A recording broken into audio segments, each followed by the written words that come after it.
Salute.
Hey, what's happening, family? It's your man, Mark Black.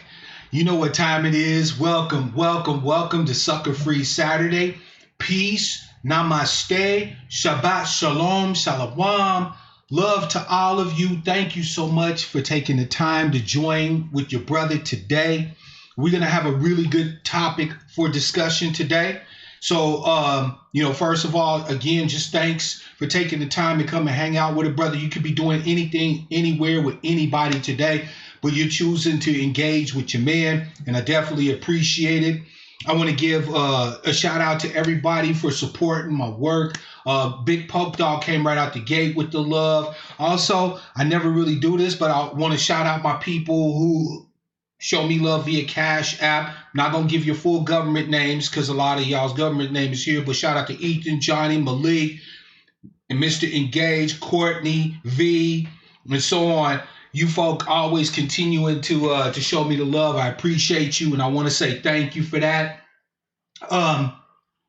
Also, too, fam, if you haven't done so already, make sure to share this video. We're going to be talking about a really heavy-duty, important topic today. And I think that the more eyes we get this in front of and the more discussion that we're able to have on this subject, the more effective we can have things work out for us in the future. So make sure you share it. Make sure you hit the thumbs, whether it's the like or the hater button. I don't care. If you haven't considered doing so, take a look at my Patreon. Fam, it's $5 a month, right? You can cancel it at any time. It supports my work. Miss Denny, right from the gate with the love. I appreciate you, sister. Thank you so much for that. I appreciate you. So without further ado, let me do my greetings as per normal, right? Shout out to Darker Visions. First one in, last one out as per always, right? Miss Denny is definitely in the house. Brother Michael Brown is in the house. Peace, brother. I see you since I'm here is in the house. Sister Black Magic, peace, fam. I love you. Welcome to the broadcast. Engaging Black is in the house. Shabbat shalom to Lady Rule. Sister Alexis, love you, sis. Love your welcome. efforts and this conversation. It's need. Thank you. And fam, the rules are if you here in the chat, you don't have to participate in the chat, but let us know you're here so we can shout you out and show you some love. Namaste, Brother John. Peace. Be one to you. Welcome, everybody, to the broadcast. So I want to get to y'all's conversation today because the last few topics that I've been touching on, I haven't really got any calls. And so I want to encourage y'all today to participate in the conversation because this content is a back and forth, right? Sure, I set up the channel, but this is our discussion. So to get to that point, I want to jump right into the topic. Sister Alma's in the house, by the way. Welcome, sister. Peace to you. So the topic of discussion for today, family, is simple. It's violence, aggression, and defense. Now, what inspired me to have this discussion is that, as you all know, recent events have led to many of us asking questions about whether or not we should consider arming ourselves, what is the effective use of violence and defense for ourselves, and so on and so forth. Shout out to Sister Tiffany, by the way. Welcome to the broadcast. And I actually spoke a long time ago on my old channel regarding this topic. Now, I don't really talk about it because that old channel was primarily dedicated to Pan-Africanism, and it was talking about, black people around the globe and all this other shit. And I'm not really there no more, right? So some of that content, while it still reflects my values, reflects what I think, I want to make sure that I put forward the content as directed toward my tribe, toward my people, right? Black Americans, the children of the enslaved here in the United States, right? ADOS, whatever you call us, okay? Shout out to Brother Clarence, by the way. Welcome to the broadcast. Peace to you. Right on, John. Good. Getting the practice in. I hear that. Fam, the reason why we need to have this discussion, though, is because, to be quite frank, there's something that occurs. By the way, shout out with great love to Sister Shawnee, and shalom to my beloved sister August. Welcome to the broadcast, YouTube. There's something that occurs every time there's an incident, a violent incident committed against one of our people, that has me troubled, right? And what is happening because there's obviously a clear disconnect between what we see as reality and what we think the reality of circumstances are. And you know how we are as angry black sheep, right? We deal with reality before it deals with us. Shout out to my brother Big Unk. Welcome to the broadcast, fam. I see you. One of the things that I've noticed that is a tendency when these violent, aggressive incidents happen to one or more of our people is that there is a series of arguments made, a series of statements made that ultimately at the end go to maintaining the status quo. That almost ensures that we will see another incident similar to the ones that we're seeing, right? We'll see more incidents like what happened to our sister Breonna Taylor, what happened to Ahmaud, right? And so on and so forth. By the way, peace to my brother Bookman. I see you, fam. Welcome to the broadcast.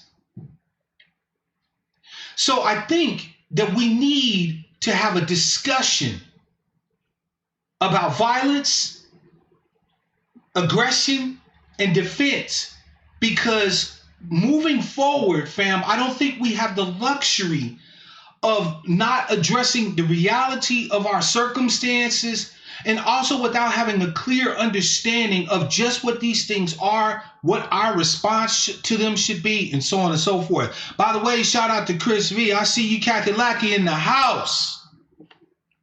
So, fam, we're going to do something we haven't done in a bit. We're going to go to the teaching screen. As always, fam, I always want to start off by defining my terms, right? I don't throw rocks and hide my hands. I don't pretend you understand exactly what I understand when we discuss a matter. I lay out my definitions, and then we can have a disagreement or an agreement about the definitions of what it is that I'm referring to. So let's take a look first and foremost, fam, at some key definitions. I define violence the same way that violence is defined by the WHO. Yes, the World Health Organization has a working definition of violence. Violence, according to the WHO, is defined as the intentional use of power, threatened or actual against oneself, another person, or against a group/community that either results in or has a high likelihood of resulting in injury, death, psychological harm, maldevelopment, or deprivation, unquote. This is actually directly from the WHO's website, and I think it's a great working definition of violence. Violence is the intentional use of power, of all types of power, either via threat or through the actual use of that power against oneself, another person, or a group or a community that is likely to or will result in harm, death, injury, maldevelopment, or deprivation. That is violence. You feel me? Aggression is defined by me as any oppositional behaviors, systems, policies, tactics, etc., which has as their primary purpose the goal of causing harm to someone or something. In other words, fam, there's never a such thing as harmless aggression. If somebody is aggressing against you, they're looking to do you harm. If someone is aggressing against your property or against your rights or whatever the case may be, it is never the case that they are looking to benefit you via aggression. It will always be to your detriment, to cause you harm or injury, death, maldevelopment, deprivation, and so on and so forth. And lastly, defense is defined as any behaviors, systems, tactics, etc., utilized to prevent one or group from being harmed by aggression from any opposing force. In other words, anything that you do to hinder, stop, prevent, address aggression is defense. So these are my terms. These are my terms and the definitions that we are going to be working with through this discussion. Okay? Now, there's some things that I feel like that we need to talk about that we don't talk about. Because we have all noticed this tendency. Exactly, John. There's no such thing as microaggression. As a matter of fact, that liberal drivel to me is bullshit. I never make any distinction between any type of aggression, right? Excuse me. I don't assume that because somebody else might say, oh, that's just a little thing, they were just talking but no. Aggression is aggression. You feel me? Fam, we have a lot of misapprehensions when it comes to violence, aggression, and defense. All aggression is macroaggression. All aggression is aggression. All of it. Thank you for that, John. By the way, shout out to my esteemed brother Double C. I see you, fam. Welcome to the broadcast. I hope you're doing well.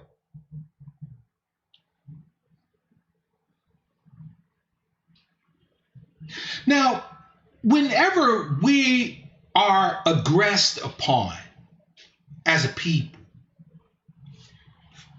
there is a clear transaction that occurs between us, right, the children of the enslaved here in the United States, and the dominant society or the greater society at large, right, our fellow citizens.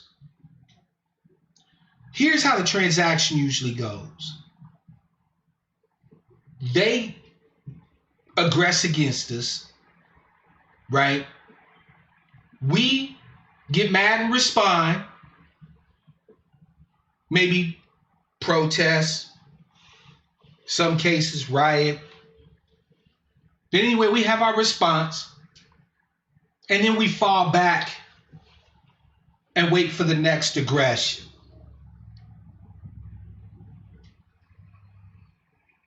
And I need y'all to understand that this is happening by design. Yeah, I said it. The transaction, the relationship between us and the greater society at large is by design. Let me explain something to you, fam, that you probably hadn't even thought of. But to do that, we need to go back to the teaching screen. Did you ever stop to think how the system as it's set up to benefit those classified as white folks in this country, how that system had to be put into play in order for it to be effective, right? In other words, we talk all the time. By the way, shout out to DJ Blue. I see you, fam. Have you ever thought about why the things were done the way they were done? We talk all the time about the injustices we face, the injustices our ancestors faced, the brutality, the beatings, the rapings, the theft of our property, our labor, our intellectual property, and so on and so forth. We're very cognizant and aware of what happened. But have we really truly understood the purpose? Not necessarily the whys. That's a question I don't necessarily want us to ask. But what is the purpose of those actions having been committed against us, that are being committed against us?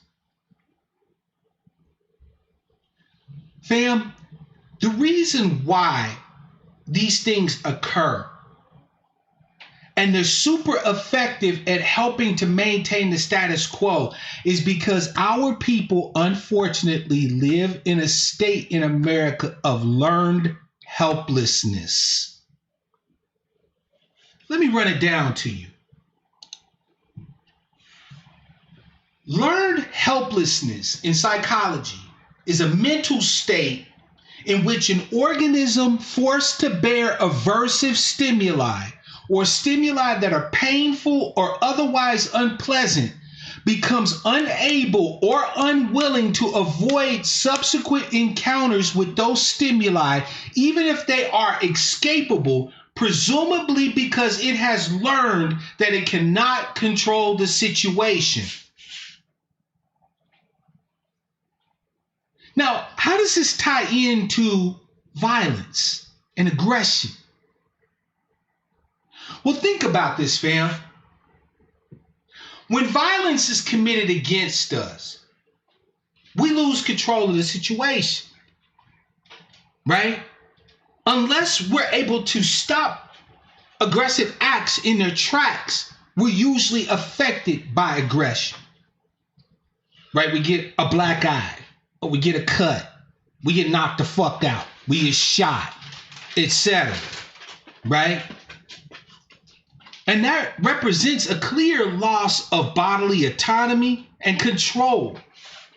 Now, if it were only just to make a point, in other words, if white society was just trying to make a point, don't fuck with me and I won't fuck with you, we could understand that. But there's a larger operation afoot. In order for our ancestors, in order for them to maintain our ancestors' enslavement, in order for them to maintain Jim Crow over us, in order for them to maintain the mass incarceration system over us, and so on and so forth, in order for us to continue to stand under their oppression, we have to essentially say that there's no way for us to get off from under it. This is not their psychological response. This is ours. And I need you to understand a very key important thing, because there's something that comes up every time there's an aggression against us. That this being the motivation behind that aggression from the society at large against us, it puts the lie to that. The violence and aggression of the larger society against us is more effective in instilling a sense of learned helplessness in us if that pain, that violence, that aggression is randomized and arbitrary. Now, what do I mean by that, fam? Well, it means simply this. All those nakers out there talking about, well, why was he in them people's house in the first place? Or, well, what was she doing over there at 3 o'clock in the morning for anyway? Or, why was he getting high with them white folks? You know, the thing that we tend to do whenever any one of us get caught up in a bad situation and it's at the hands of white folks or the society at large, we don't usually tend to first come right out the gate saying, that's bullshit, that's injustice, they did our brother or sister a wrong. No. The first thing we do is try to see what motivation might have been in the head of the white folks. There's a reason why we do that, fam. There is a reason why we do that. We blame the victim. And do you know why we blame the victim? Because learned helplessness creates cognitive dissonance. It fucks with your head.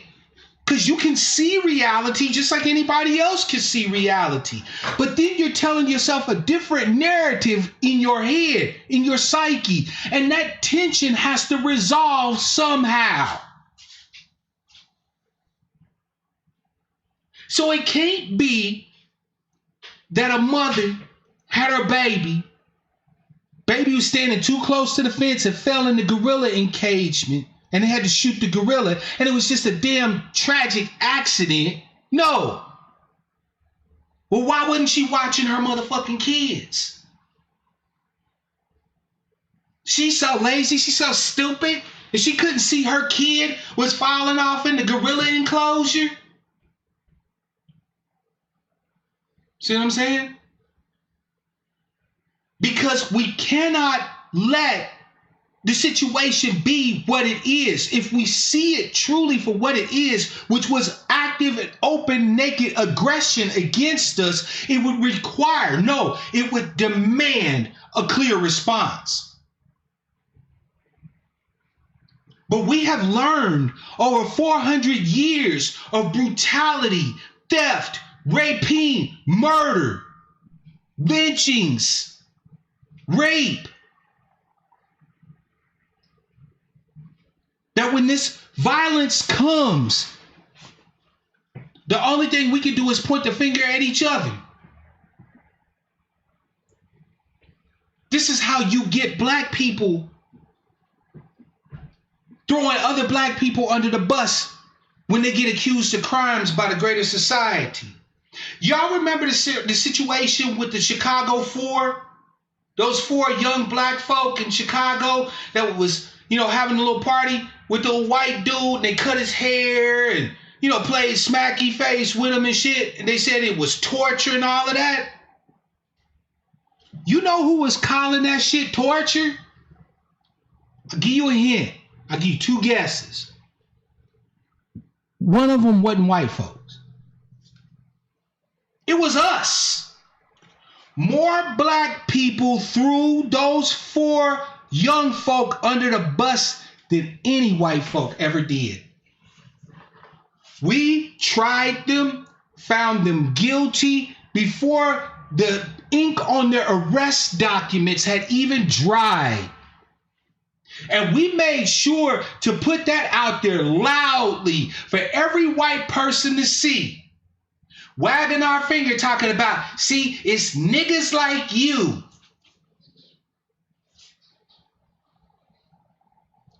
It's that learned helplessness.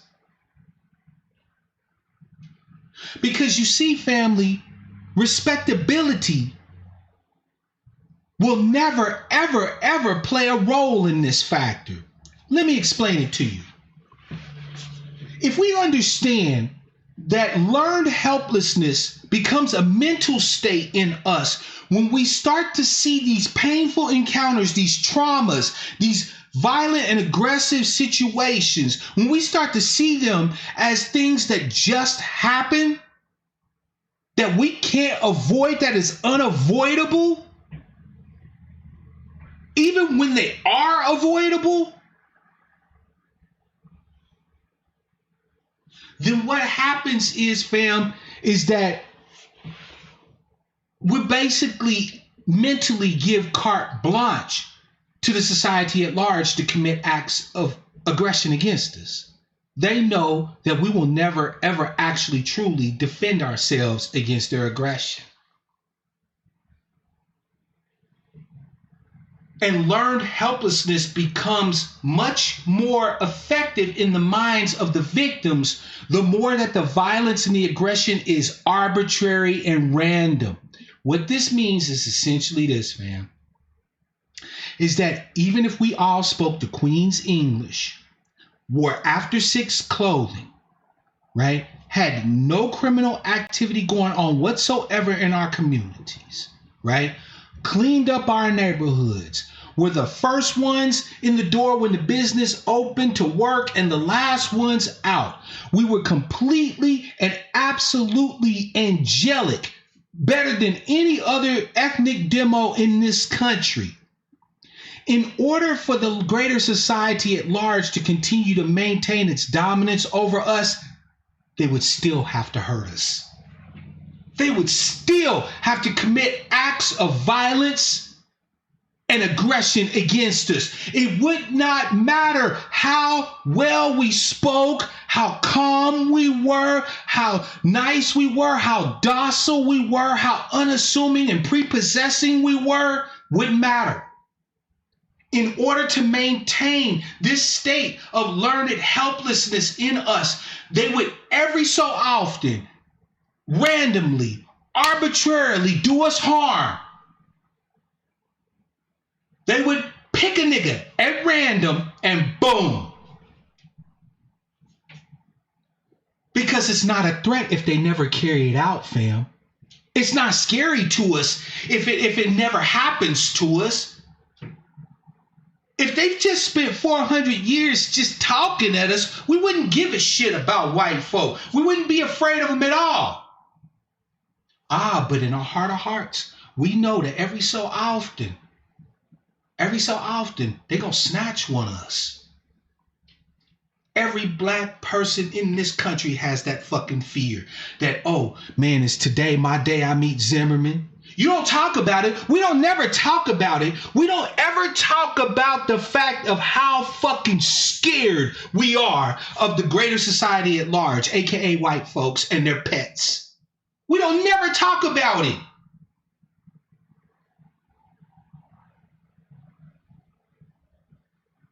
But this is why you get shit from people like, oh man, y'all niggas talking crazy. Y'all trying to, them white folks gonna kill us if we do what y'all talking about. Man, what is you talking about, Mark Black? Talking about defend yourself against these white people. They'll call in the National Guard on you.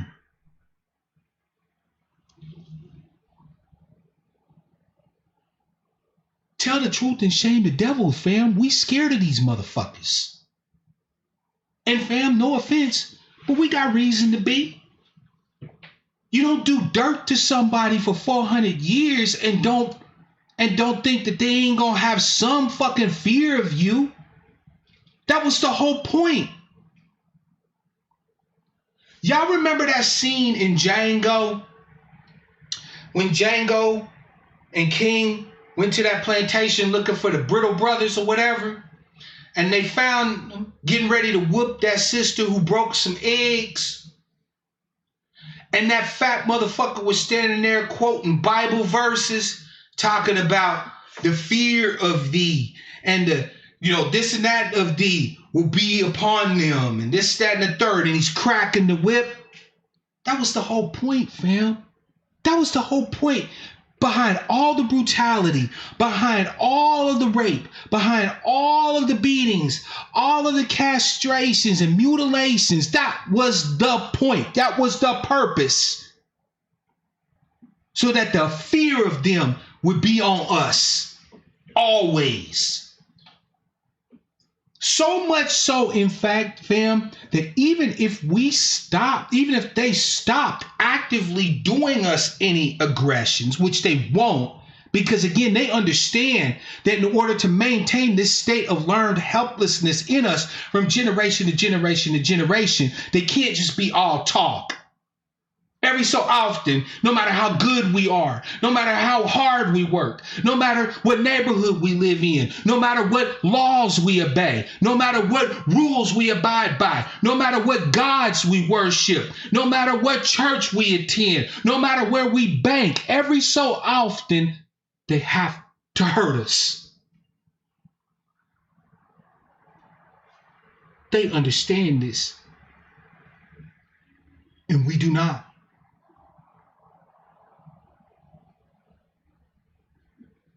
It's effective, fam, because it's arbitrary, because it has no rhyme or reason. Think about the one overarching question that our people ask in every situation that this occurs. We hear about another brother got shot down in the street, and now increasingly more sisters getting murdered at the hands of law enforcement and random citizens and shit. The very first question we tend to ask, even if we don't ask it out loud, is, why these white folks doing us like this? The answer is clear, fam. Because that's how they've learned over 400 years to maintain their control and dominance over you. They have to hurt you. They have to hurt you. Fam, are you listening? Be as good as you want to be. Obey all the laws. Drive the speed limit. Pull your pants up. Speak with perfect diction, enunciation, and pronunciation. Being cognizant of the grammatical parameters of your mother tongue. And none of it will matter. Every so often, they will hurt you. They will kill one or more of us. Because they have to.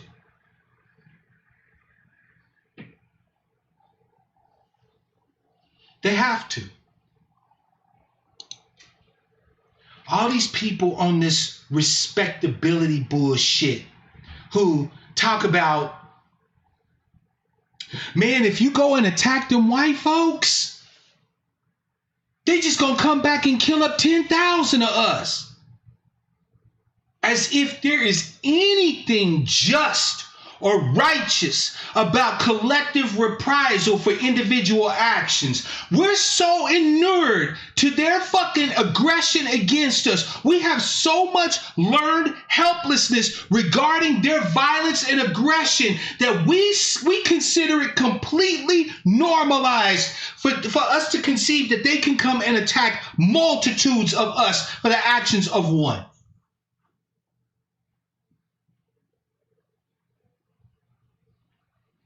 But you have black folk that will argue you up and down if instead of us killing just Zimmerman, we went and killed Zimmerman's peoples. So we got Zimmerman and his peoples. Instead of Father McMichael and Son McMichael, we also got the motherfucker who took the goddamn cameras, the video. We also took somebody else in their neighborhood. You feel me? Right? These niggas would argue you up and down. They would swear up and down that you was the most vile, sorry, ruthless, psychopathic piece of shit that ever existed. Yet they see nothing wrong, nothing at all wrong with the idea that white folks as a collective can do anything they want to us for the actions of one of us. By the way, shout out to my beloved sister Toolbox. I see you. Welcome. Glad you had a good nap. Voice of Reason, I see you, fam. Black Man 903, what it do, fam? What it do? Learned helplessness. We actually will sit here and accept. We will say it with a straight face and be serious as hell. The idea that white folks can come and legit do harm to any number of us for the actions of one. Don't believe me? Why is it that you think that there are black people that make the argument, especially black conservatives, about, well, what about black on black crime? How is it that you think that they consider that a valid argument? Well, the answer is simple. Because one black person commits a crime against another black person, then if other people commit crimes against black people, what's the problem? So for the actions of a few, because believe it or not, fam, criminals do not make up the majority of our people, more is the fucking pity. For the actions of a few, any violence, any aggression is justified against us all. And we've normalized that. We've accepted that just as a matter of course. We don't even have that discussion.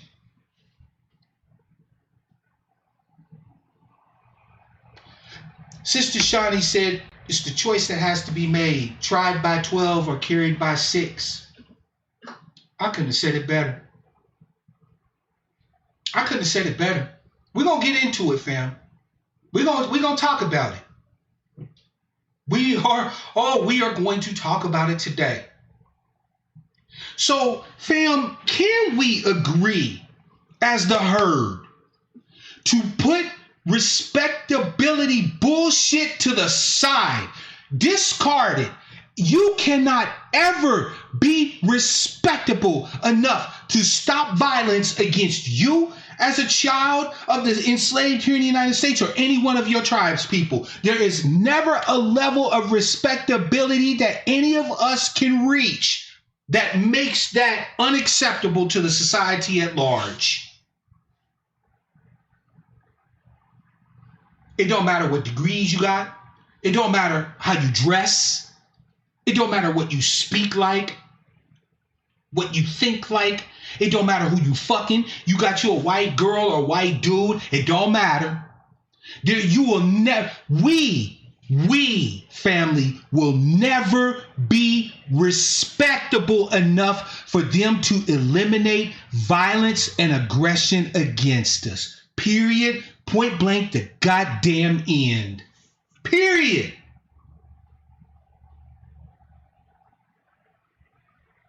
So can we agree then to stop throwing our people under the fucking bus in the public sphere when the pale stream media come out and start accusing our brothers and sisters of various crimes? Even if we know they're guiltier than sin, can we agree to shut the fuck up?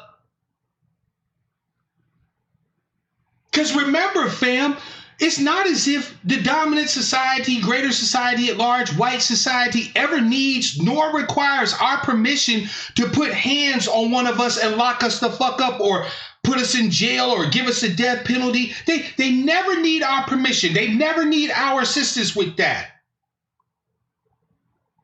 So why the fuck are we sitting here throwing their asses under the bus? Meanwhile, you turn on HBO and you got the Sons of Anarchy driving around motorcycle gangs, pushing meth and having shootouts and shit, and it's glorified. Turn on the TV, you see Tony Montana talking about the world's a big pussy waiting to get fucked and snorting mountains of cocaine, and it's glorified. You turn on the TV, go to the movies, and it's Goodfellas and The Godfather, and the shit glorified. But they want you to take your criminals and they want you to say your criminals is the reason why what y'all getting is what y'all deserve. Fam, there's no black criminal that has ever been able to take the wealth generated from criminality and turn it into anything legitimate. Not a one. Not a one. But white criminals can sell drugs and a generation later have children that run for motherfucking president of the United States and win.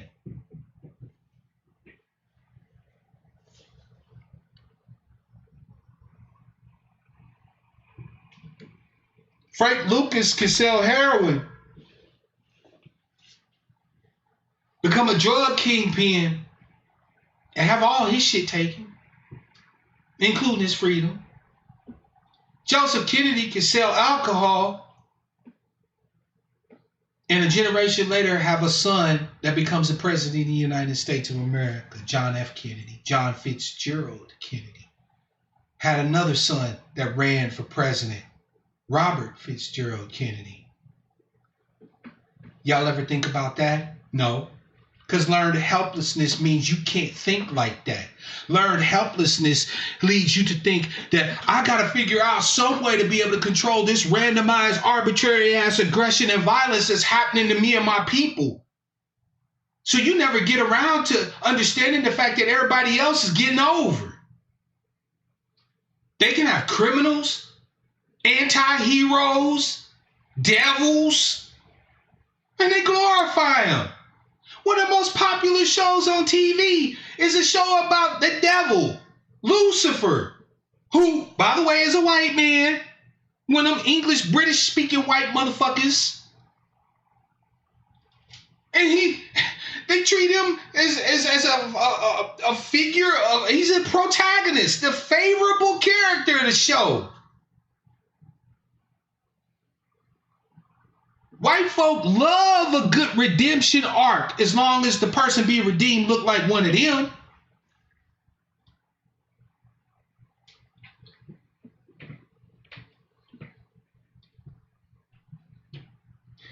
People make arguments like white folks got more guns than we do.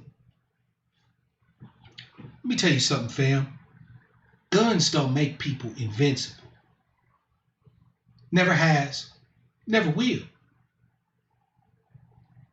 All you have to do is just be a modest student of history to understand that. White folks have got their asses kicked all over this globe by people throwing spears and shit. You had black folk in Ethiopia going up against the French who were flying Mirage jets. And they were throwing spears in some cases at these motherfuckers. You have white folks with cannon and muskets and guns going up against tens of thousands of Zulu and got their asses kicked. Guns ain't never made nobody invincible.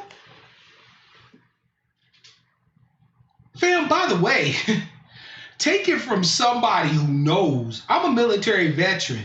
There's a reason why they have to train motherfuckers on how to use these firearms, fam.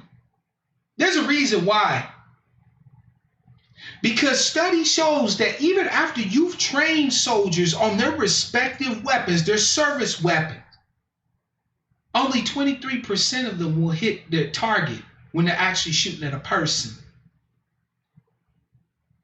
Because strangely enough, it's easier to talk about killing a motherfucker than it is to actually kill him.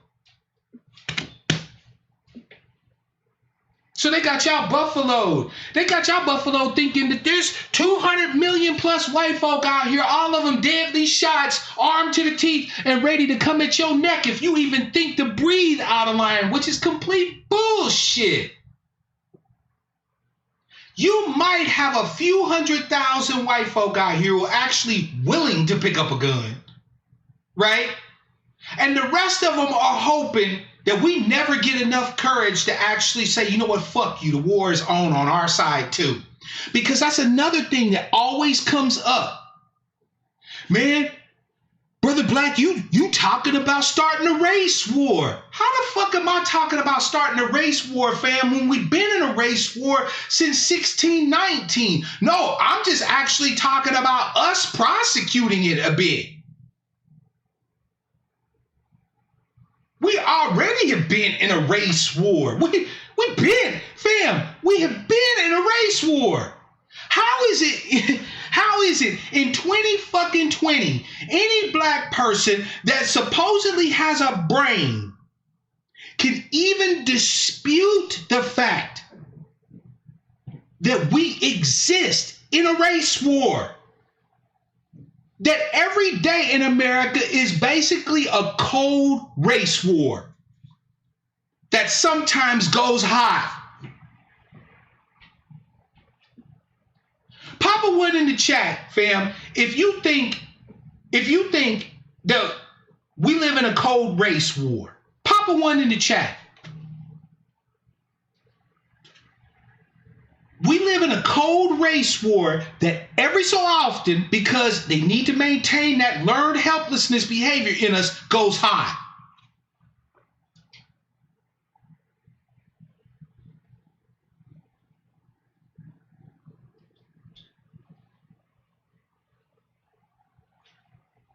Do I need to say more, fam? Like, any one of these idiots come to you talking about, oh man, you sound like them crackers that want to start a race war. No, I don't. The race war is already here. We've already been in it. The only thing is that us, rarely prosecute it. We rarely actually fight.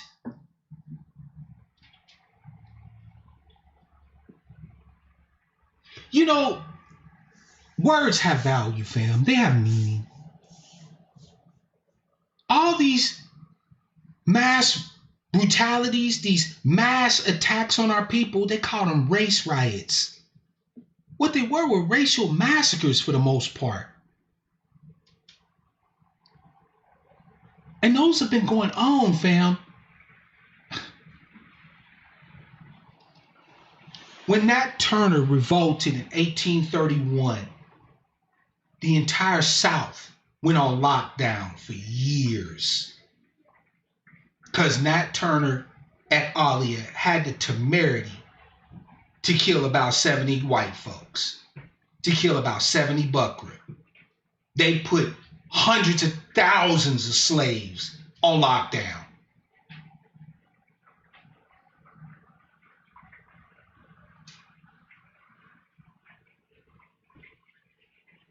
They hanged people that didn't even have nothing to do with it.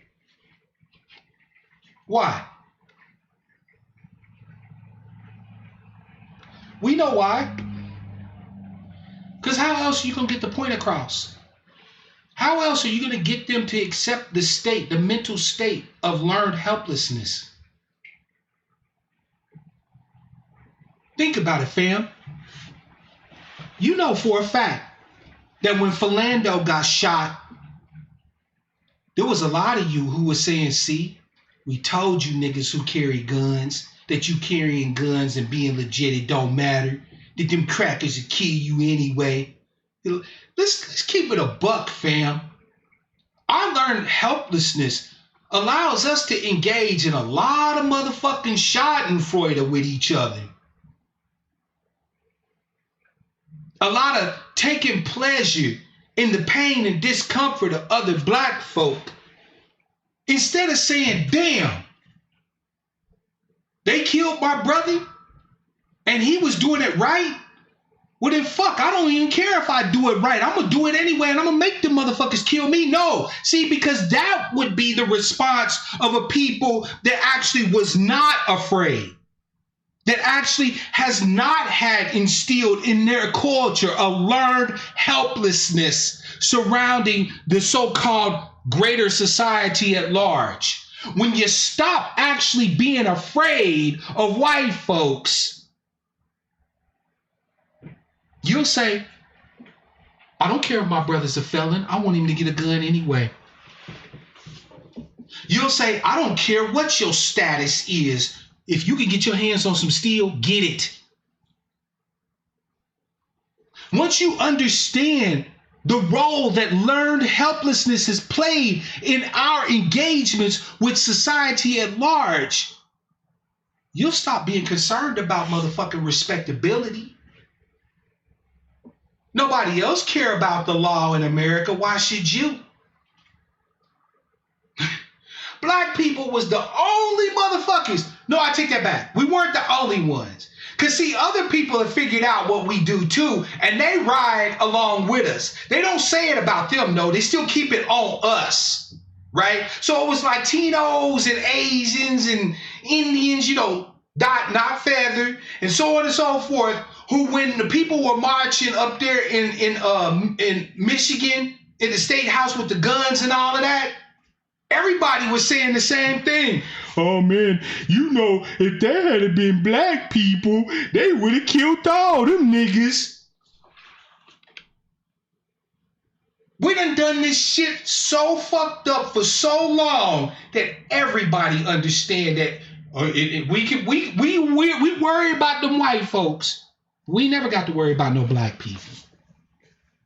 We never got to worry about no black people walking up into the motherfucking state house, strapped, armed to bear, loaded for bear. Even if they go up in there and don't say shit, just hold up signs, quiet, peaceful, no threatening moves to nobody, but tooled up. You never have to worry about no black people doing it.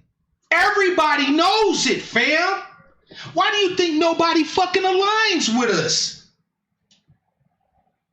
I can tell you for a certainty, if I was not a member of our tribe, and somebody was coming to me saying, hey, you need to be on board with Justice for Us, one of the things that I'm going to consider is how hard are they going to fight? Yeah, I like justice too. I want to see them get they due. But how likely is it that I step out there looking like an idiot and I turn around and all the niggas is gone? We even laugh about it. Oh, fam, you'll never see my black ass up in there like that. Why not? Somebody go parachuting or skydiving. First thing you see on black people's social media, you know who don't do that? Why not?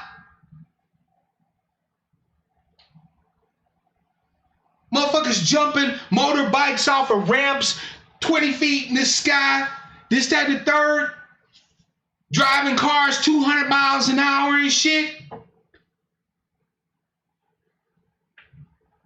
The children of the enslaved would be the first ones to tell you, fam, that they don't do that. But our great ancestor, Frederick Douglass, warned us about this shit. He said, find out what little indignities that a people will submit to, and you will know the limits of the injustices that will be visited upon them. We should be unpredictable as fuck. When white folk think of us, when America, not just white folks, but they pets too, the pets of Caucasians, POCs, when they think of us, they should be confused. They should be like, damn, I think the black folk gonna do something. What y'all think they gonna do? They shouldn't be sitting here knowing exactly how we're gonna fucking respond. But they do. They know black folk ain't gonna go nowhere where it's uncomfortable. They ain't gonna go nowhere where it's cold. They're not gonna go nowhere where white folks was able to get away with something. They're not gonna do that because we've been told for 400 years, no, if white folks can do it, we can't do it. Have y'all ever stopped to think that maybe white folks do shit like that to prevent us from doing it? You ever think about that? You ever think about the fact that they go do stuff just to make sure we don't do it? Watch this. We're going to go up in there and scare the shit out of these politicians. White folks was hyphy to go up there in the motherfucking Michigan and protest with they straps. I couldn't convince 5 of us to go do the same motherfucking thing, let alone 100, 200, 500 of us. And I'm not even talking about during the era of the corona. I'm talking about just any motherfucking time. Our sister Brianna was killed in a bullshit no-knock raid where they raided her house, didn't announce themselves, and it was the wrong motherfucking spot. They shot a whole bunch of shots in that house, shot our sister 8 times, gunned her down. Her man, Kenneth Williams, stood up with his strap to defend his household, to defend his family, to defend his rights. And they put our brother in jail.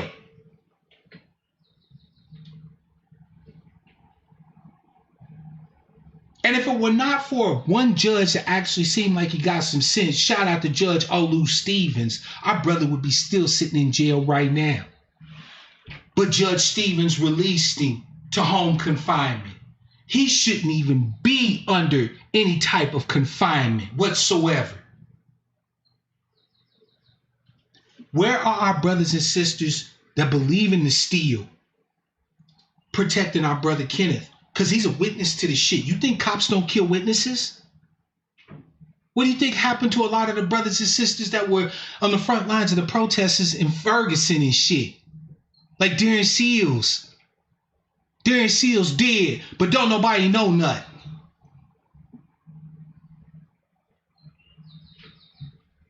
You think they won't try to kill our brother Kenneth when he can testify that these crooked ass cops ran up in their domicile completely unawares? He had no motherfucking clue who they was, and have every right under castle doctrine, under stand your ground, under just being a motherfucking mammal with a household to protect, to defend him and his and hers.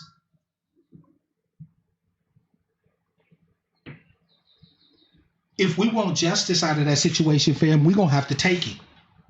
And I'm sorry to be the one to tell you, which means that, yes, you're going to have to be willing to execute violence to protect the brother. In New York, I'm watching brothers and sisters get hemmed up every day by NYPD for violating staying home and, violating quarantine, this, that, and the third. Meanwhile, the white folks laid all out in the grass in Central Park. Fuck social distancing. Nah. Instead of us filming that shit, we need to be whooping their ass along with the people that's getting their ass whooped. Yeah, I said it, fam. I know at least one of y'all gonna report the law. So go ahead and click report on this video and say, yeah, he's advocating violence. But if you understand what violence is, you understand what aggression is, and more importantly, you understand what defense is, there is no way what's happening to us should be happening to us. Because, fam, I can tell you that it is avoidable.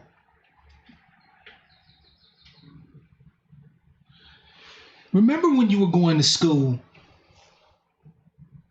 and there was that bully in school? That motherfucker who would always go around beating up other little kids, taking their lunch money and shit, taking the cupcakes and stuff out of their lunch pails and all this and that and the third, you feel me? Right? You remember the bully, the school bully. You remember the advice that our elders gave whenever we went and told them about the school bully? I don't know about your elders, but my elders told me, if that bully comes up to you, you stand your ground, you ball up your fist, and you hit that motherfucker in the face as hard as you can, and you keep hitting him until he ain't standing in front of you no more. That's what my elders told me. So, of course, like the black kid I am, my first question ain't, oh shit, well, when can I get that in? My first question is fear. Well, what y'all gonna do to me? Am I gonna get a whooping?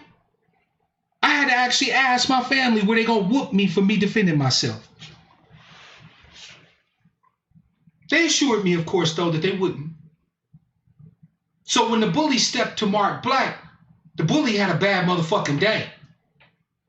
But here's the crazy part. Once you give that bully a bad day, you only have to give the bully a bad day, usually only once. I'm not kidding you. Y'all all know I'm telling the truth. That's right, even, white folks know you deal with a bully by beating their motherfucking ass. You give them one good bloody nose, a black eye, a busted lip.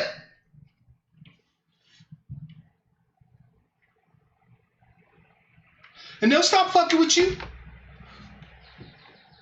I used to run home from school every day in the first grade. It was these three boys used to chase me home every single day. Chase my ass. I was scared to death because I still don't like to fight. They used to run my ass And I was a fat, stubby little kid too. So you can imagine a fat little stubby kid running 1.5 miles home from school every motherfucking day with 3 fire-breathing dragons on my neck. I hit that motherfucking front door, boom! Snatch that screen door open, boom! Run up in the house, slam the door, bam! One day, fam, I'm hauling ass. Book bag smacking me in the back, sweat pouring down my face. I'm scared than a motherfucker. I hit that goddamn door, and I snatched that door handle, and that door didn't open. And I'm panicking like a motherfucker. My mother was in the upstairs window, and she looked down, and she said, boy, she said, you either turn around and whoop them motherfuckers' ass, or I'm gonna whoop your ass. I turned around, family, took the deepest breath I could ever remember taking, closed my eyes, and I started swinging. And I didn't stop until they was gone. I whooped all 3 of them motherfucking boys. And my mother came down there and unlocked the door and let me in. She said, you don't run from nobody. You don't run from nobody. America, fam, has been for 400 years a big ass bully. Taking our lunch money, rifling through our book bags, eating the food right out our motherfucking lunch pail, making us do their homework, just dogging us the fuck up.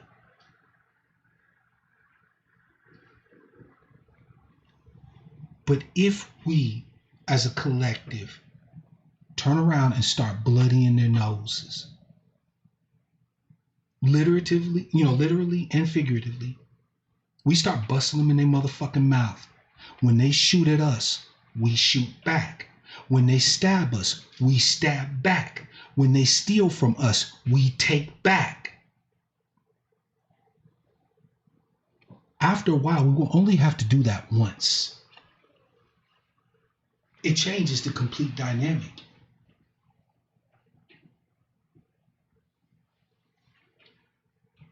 Some of y'all will say, man, Mark Black,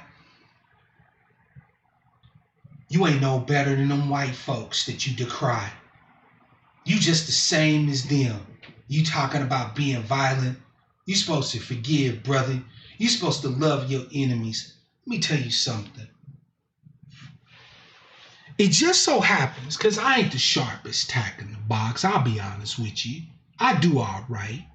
But I ain't the sharpest tack in the box. So sometimes I have to learn lessons from motherfuckers that are smarter than me, right? You have to be observant and take a look at people that are smarter than you.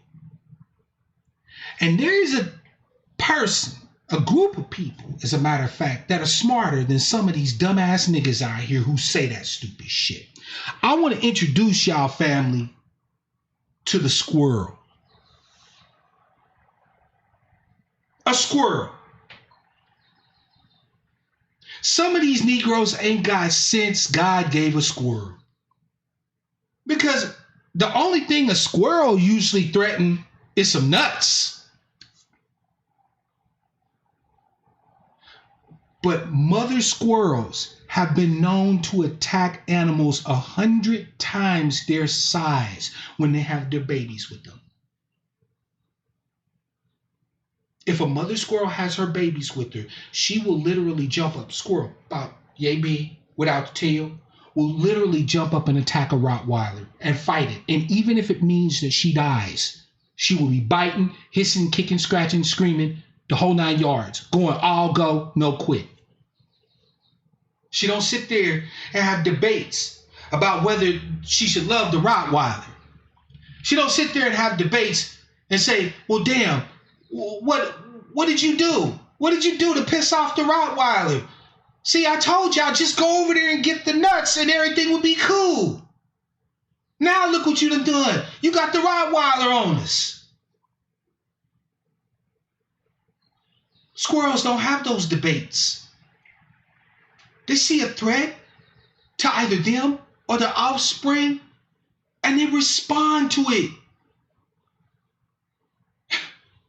But I'm told that I'm being like white folks for saying I should defend myself and my people against the violence and aggression of white folks. It's some scary ass Negroes out here, man. And look, I'm not sitting here saying that we need to be talking about revolution, and I'm not saying any of that. This is my country.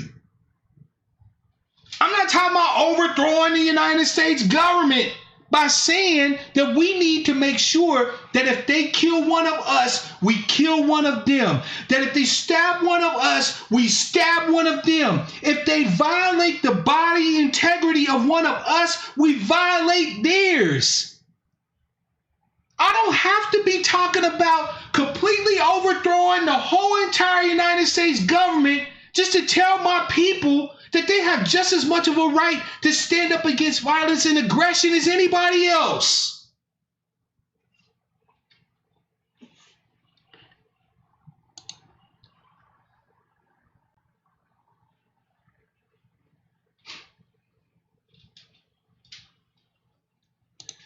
You know, fam, we've been told we should love them.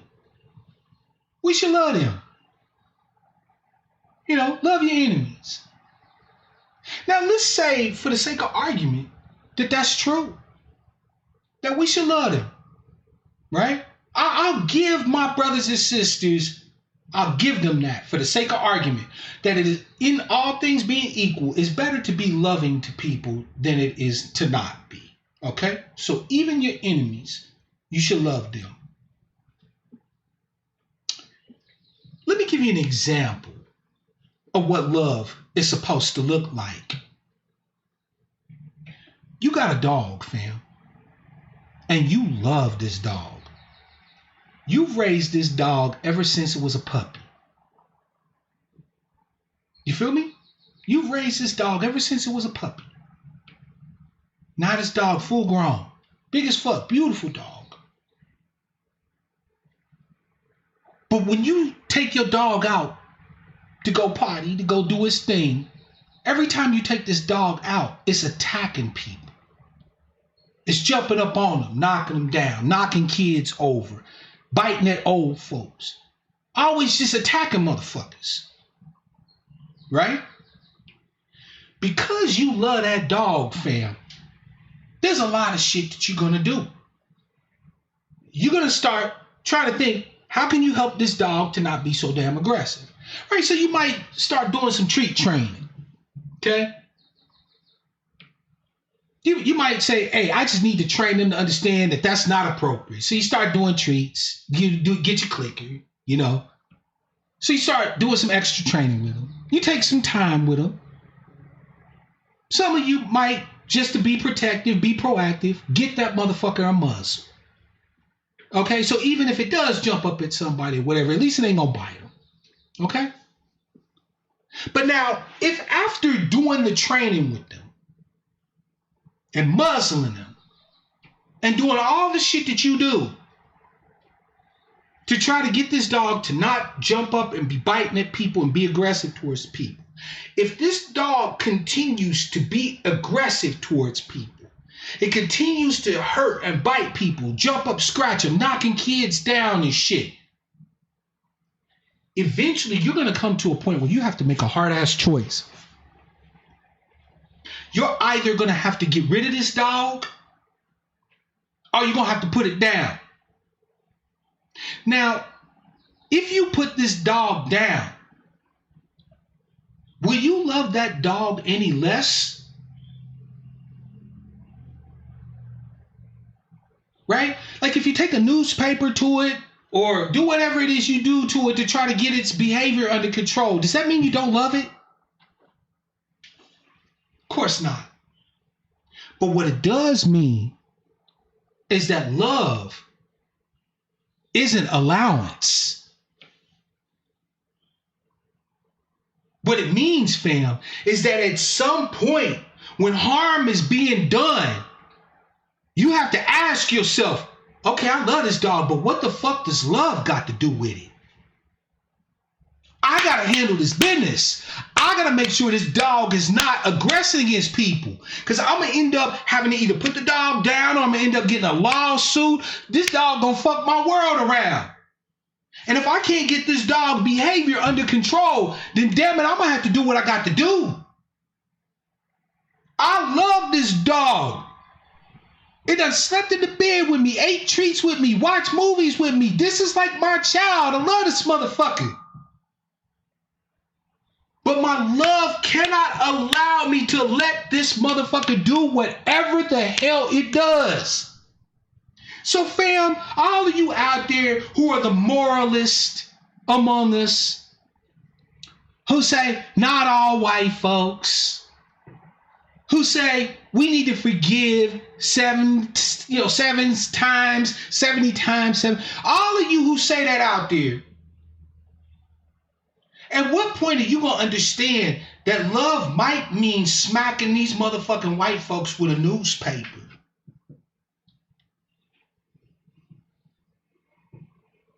Or putting a muzzle on their ass?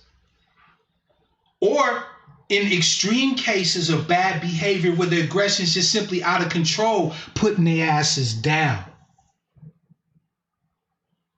When you going to understand that? Because I would argue that you really don't love them if you're not willing to do any of that. You don't really love your dog if you just let it run willy-nilly. You don't really love your dog if your dog can just go around knocking people down and everything is all cool. No. You control that dog's behavior because you love it. So even if every child of the enslaved here in the United States is supposed to love our fellow white citizens from balls to bones, okay, we love them. But when they wild the fuck out like a bad dog, they need a newspaper. They need a slap across the snout. They need a muzzle. And if they keep wilding out as much as I love them, I might have to take them out back and put one in their head. Not because I hate them, because I love them. You know who else loves you? Your abuser do. Truth be told, our relationship with white folks in this country has a lot of parallels to an abusive, intimate partner relationship. Because let's face facts. In this country, there's only 2 ethnic groups that matter. Everybody else is in between. We bookends. We the bookends. Whiteness and blackness. Everything else is in between. We the 2 bookends on the shelf. We the only 2 ethnic demos that really fucking matter. I don't give a fuck how anybody else feel about that. That's the facts. In this country, there's 2 ethnic demos that matter. Whiteness and blackness. Because those are the 2 ethnic demos that everything else is measured against. But those 2 ethnic demos are in a dysfunctional ass, abusive ass relationship. Don't believe me? Let's take a look at the cycle of intimate partner violence for a second. Don't worry, I'm gonna open up the lines, fam, because all of this ties together. It's all of a piece. It starts off with what's called the honeymoon phase. This is the phase when y'all going out to eat every night. You getting flowers and candy, diamonds, professions of love constantly, dick and or pussy on deck, right? This is when everything's cool. Like, you in the ideal motherfucking relationship. In the honeymoon phase, this is when you telling everybody, "Ooh, Lord, man, I got the bombest chick. She's so dope. Fam, I came home and she had the full spread laid out for a nigga. She had the motherfucking Xbox controller right there in my favorite spot, homie. And she domed me up. Woo! Man, look, I need to marry this motherfucker." During the honeymoon phase, fam, everything is gravy. But see, fam, in every abusive relationship, tension always builds. Remember, fam, I showed you on the teaching screen. See frustration aggressive theory for a more deeper dive on the subject that we're talking about today. That's a hint. Maybe some of y'all might want to look that up. Frustration aggression theory. So tension always builds up due to frustration. Damn, man, I done told this bitch, like, what you mean this nigga locked his phone? Like, tension always build up. And in every abusive relationship, the abuser can't make the tension ever be because of them. So you're always the one scapegoated. Where my dinner at? Man, I got home hella early today, man. I've been having to wait to eat. What the fuck is wrong with you? What you mean you didn't fix the faucet? I've been telling you for a week, you dumb motherfucker, to fix the faucet. Right? It ain't never about them. It ain't never about their shortcomings, about their psychological problems, their issues. Nope. When tension builds up, it's all about you.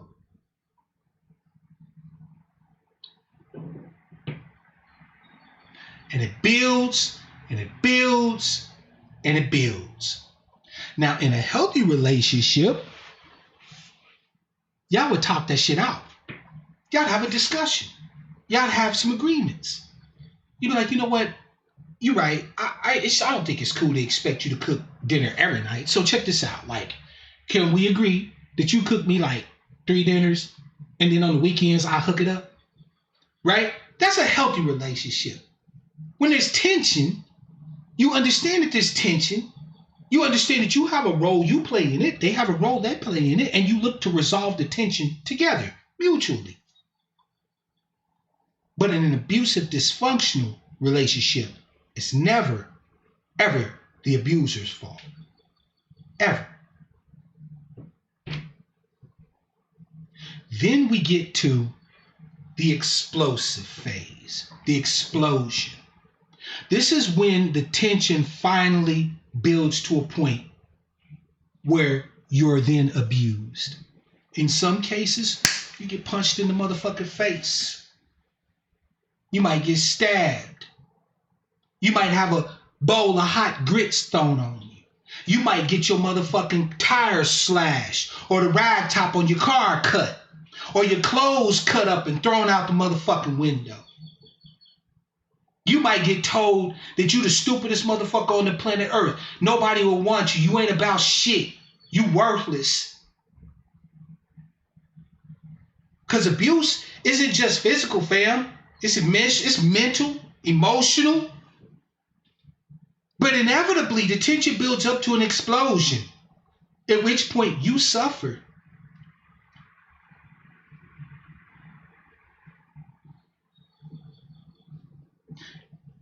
Now, in a healthy relationship, there wouldn't be an explosion.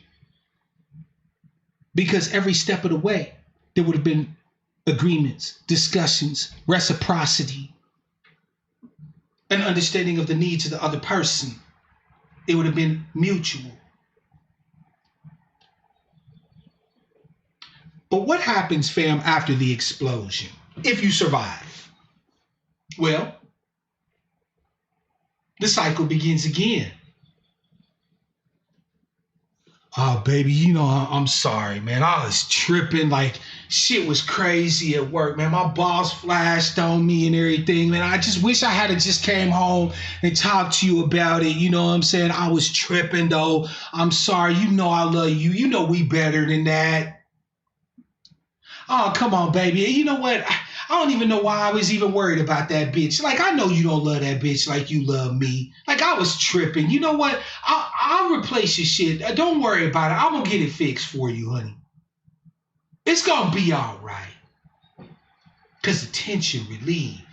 The pressure cooker is tamped down now. We go back to the honeymoon phase again.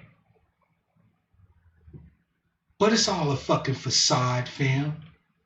It's all a facade because the underlying issues that caused the abuse have not been addressed. Now let's overlay that, shall we, over our relationship with the greater society at large, with white folks. We have a honeymoon phase with white people, especially if you're like me and you live in areas where there's a whole bunch of so-called liberal white folks. This honeymoon phase is hella interesting. I'm about to share, Sister Toolbox, how I know all of this because I've lived it. The honeymoon phase with white folks goes something like this. You're real nice. We like you. You work hard. You're great. You're fun. You're awesome. Want to come hang out with us? Want to eat? We're having a barbecue. Bring your family. You want to come? It's that warm, soothing balm of white acceptance. Most times, that's actually all that's needed for a honeymoon with black folk. Believe it or not, it don't usually take much from white folks with us for us to think we over the moon with them. I'm not kidding you. It's a shame, but it's the truth. It usually does not take very much. If white folks in the main are just simply polite to us as black people, we think they good white folks. I'm not kidding you. See, I'm going to tell you the truth, fam. I'm going to tell it like it is. I know this. Look, Dr. Mark Black is in the house. I can diagnose your disease because I have had the symptoms. Exactly. You're not like the rest of your people. They won't come out necessarily and blatantly say that. Some of them will, but most of them won't come out and say that. But they'll say something along the lines like, you're a black person we like. For many of us, fam, that's enough.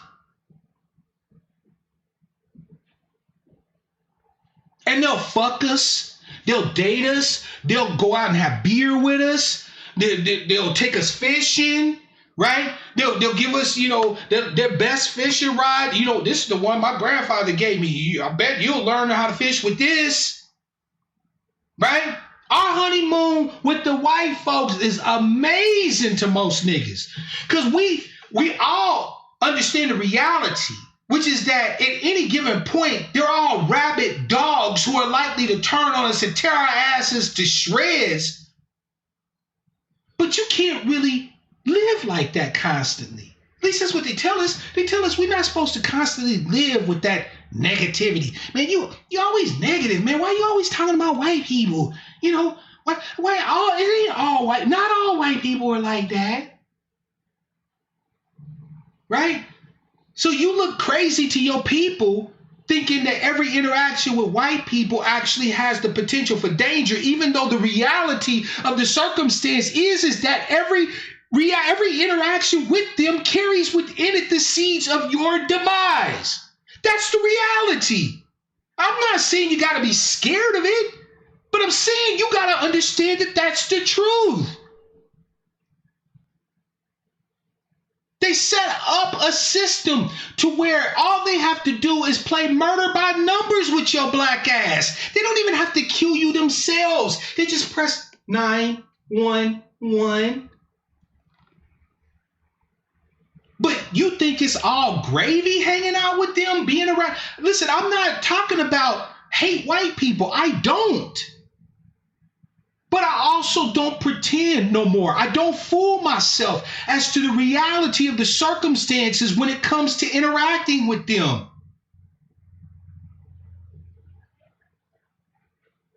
But that honeymoon phase, though, after 400 years of bullshit, to have white folks talk nice to us, to treat us like they're okay living next door to us, to let our kids play with their kids. Why you think that I Have a Dream speech is so goddamn popular amongst black people? White folks ain't having the dream of little black boys and little black girls and little white boys and little white girls playing together each other in harmony. They not having that dream. That's ours.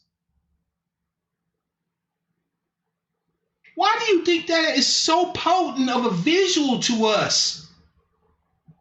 Because after 400 years of fuckery, most of us would give anything for this shit to be over with. We would give anything to not have to deal with this bullshit from white folks. Fam, I'm not judging you. I don't blame you. I'm saying this because I understand you. So we go through our honeymoon with them. That Mark Black, he's all right. He's a good fella. We went fishing last week. He goes and brags to his friends. That man could drink him some beer. And he loved George Strait.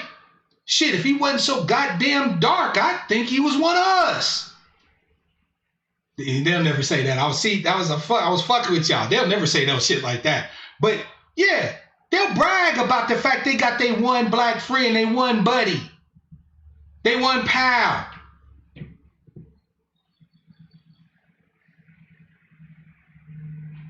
It's exceptionally worse in white subcultures, you know, like kink culture and all that other shit. Like if you into BDSM and all that other stuff, white folks would love for you to be they one little token, you know, submissive they can beat on and treat like a slave.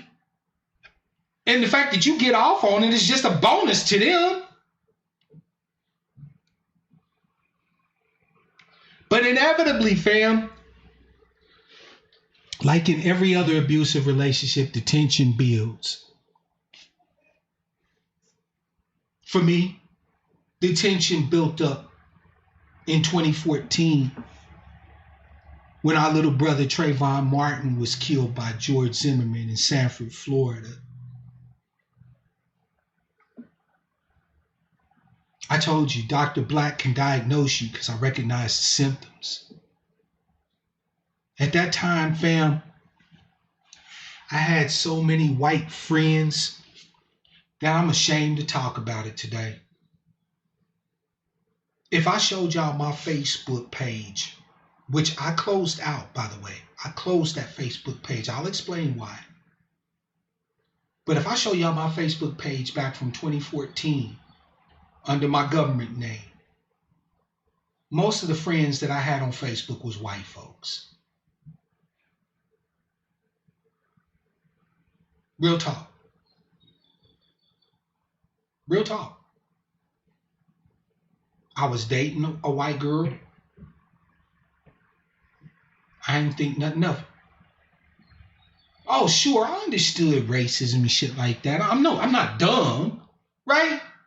But I was still on that, nah, it ain't all white folks. These liberal white folks don't think like that. That's them crazy, you know, Ku Klux Klan crackers. You know, the neo-Nazi crackers.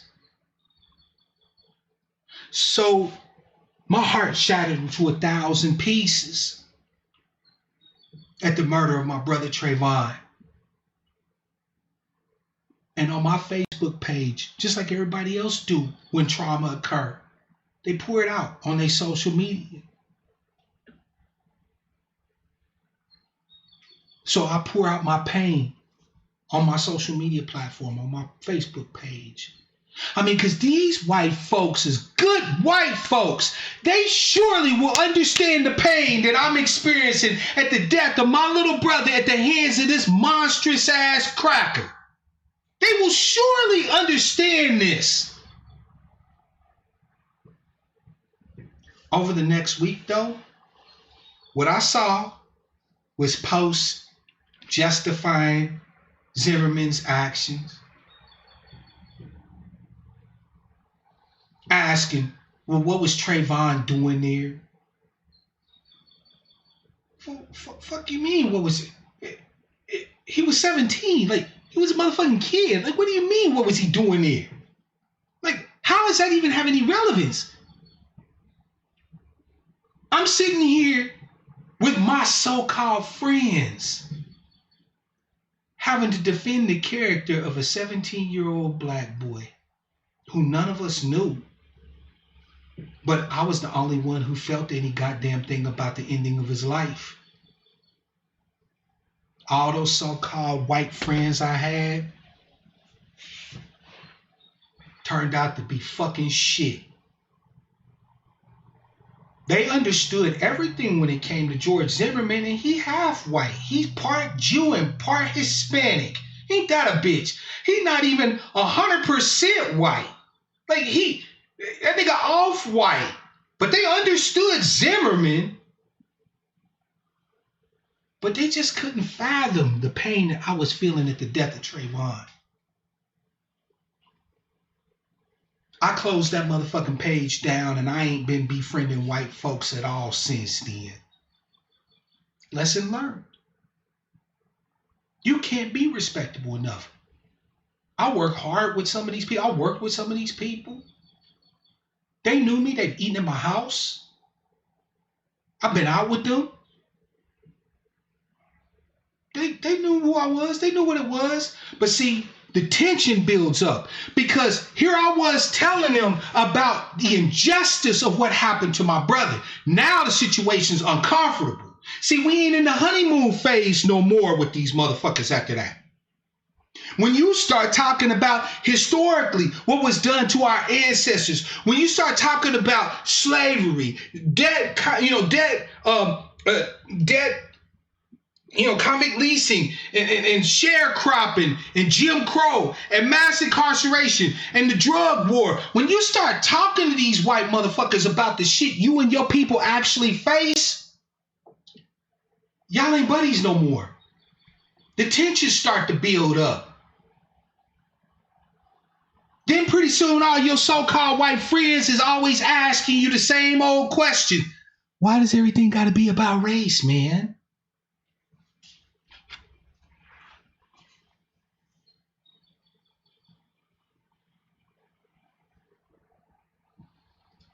But see, fam, we know historically what happens when tension build up with white folks.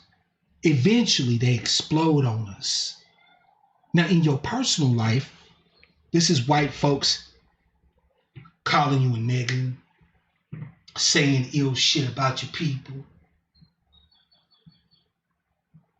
Collectively, this means justifying the murder of your brothers and sisters, advocating for policies that keep you and yours disenfranchised, that look to try our dead brethren and sisterin in the media instead of the motherfuckers what done the killing. Right?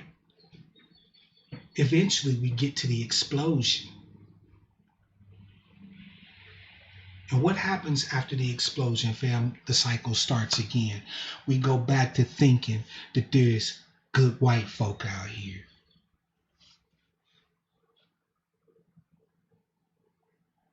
And the cycle start all over again.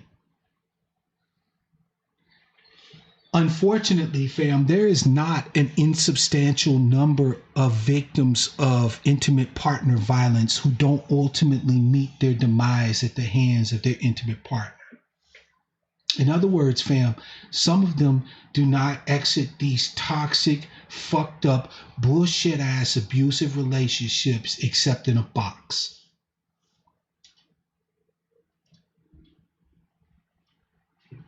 That number is not insubstantial.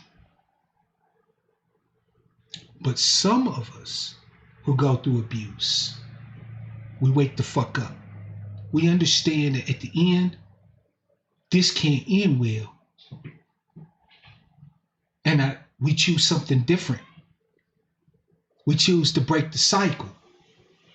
We don't want your motherfucking flowers no more. We don't care about the candy. I don't care that you doled me up last week. None of that shit mattered. I'm done with you. This ain't working. Being with you is toxic. It's killing me. I'm done. And they walk away. What I'm telling you, fam, what I've been telling you, is that at some point, we have to decide that it ain't worth it to try to be white. It ain't worth it to want to be them. I don't want to be them. I'm the child of my ancestors. I want to be black. And I want blackness to be normalized. I want that to just be an everyday thing. And until it is, I'm giving everything white fire, shade, and smoke. This doesn't mean I hate them. I don't. Not at all. I don't hate them. And you shouldn't either. For what? Hey, you hating white folk ain't gonna change shit. But this does mean, fam, that everything we've been doing when it comes to engaging with them can't be doing no more. If we've been turning the other cheek, we can't do that no more. If we've been voting certain ways and supporting certain candidates, we can't be doing that no more. If it means looking for good white folks to put our blessing on and invite to the barbecue, we can't be doing that no more.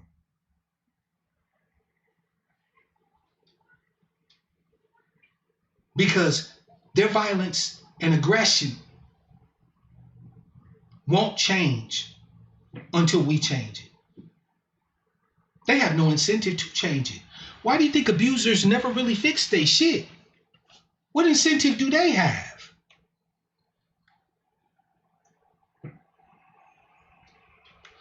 If I can call you a bunch of low-life, worthless bitches, make you do everything I want you to do, and I don't have to lift a finger, and nothing's happening to me that's bad, I'm experiencing no negative consequences from this shit, what incentive do I got to change my behavior towards you? Fam, what incentive does white America and their pets have to do anything different than how they've been doing it with us? What incentive? What, justice? They don't care about justice. They don't even give a fuck about the law. Fam, laws say you're supposed to stay shelter in place. Stay your ass in the house. And when you come out, only make it for essentials. Wear a mask, wash your hands, wash your ass. Right? The law had to tell these people that, and they don't even obey that. In the midst of a motherfucking global pandemic. They don't give a fuck about the law. They don't care about justice. They don't care that it's the right thing to do to honor our justice claim, to pay the long overdue debt that's owed to our ancestors and thus to us who are theirs by proxy, who walk in their shoes.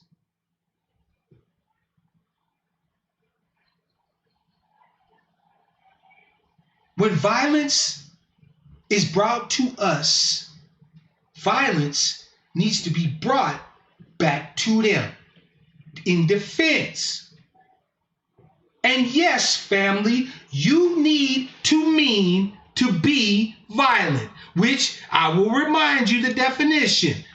It's the intentional use of power, threatened or actual, against oneself, another person, or against a group of community that either results in or has the high likelihood of resulting in injury, death, psychological harm, maldevelopment, or deprivation. I don't know about you, but when it comes to these whites, these crackers, the buckra, I want to harm them.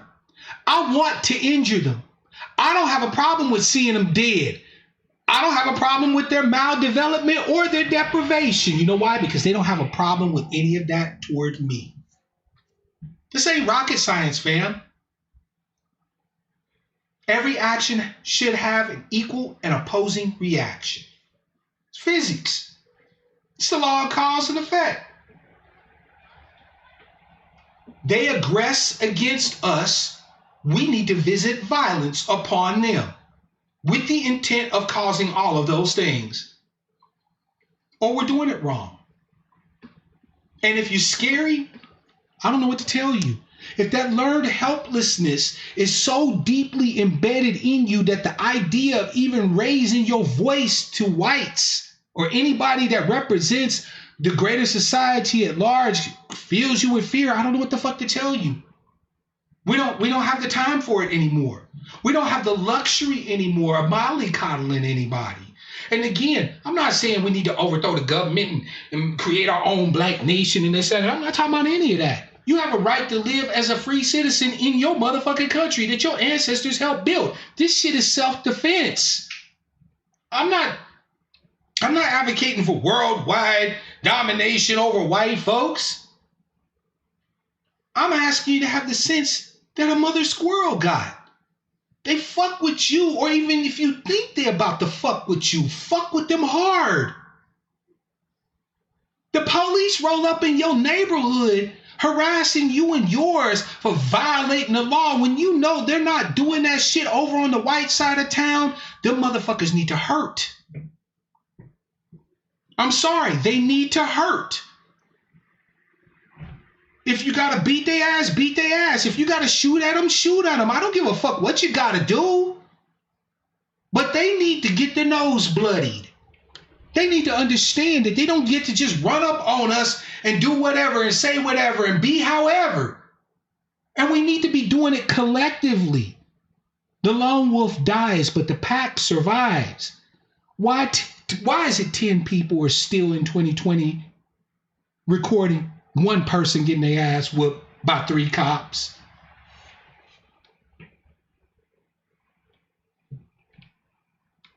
Why do we still have 10 black people recording an incident where one black person is getting their ass whooped by 3 cops? There needs to be 11 black people whooping the ass off of 3 cops.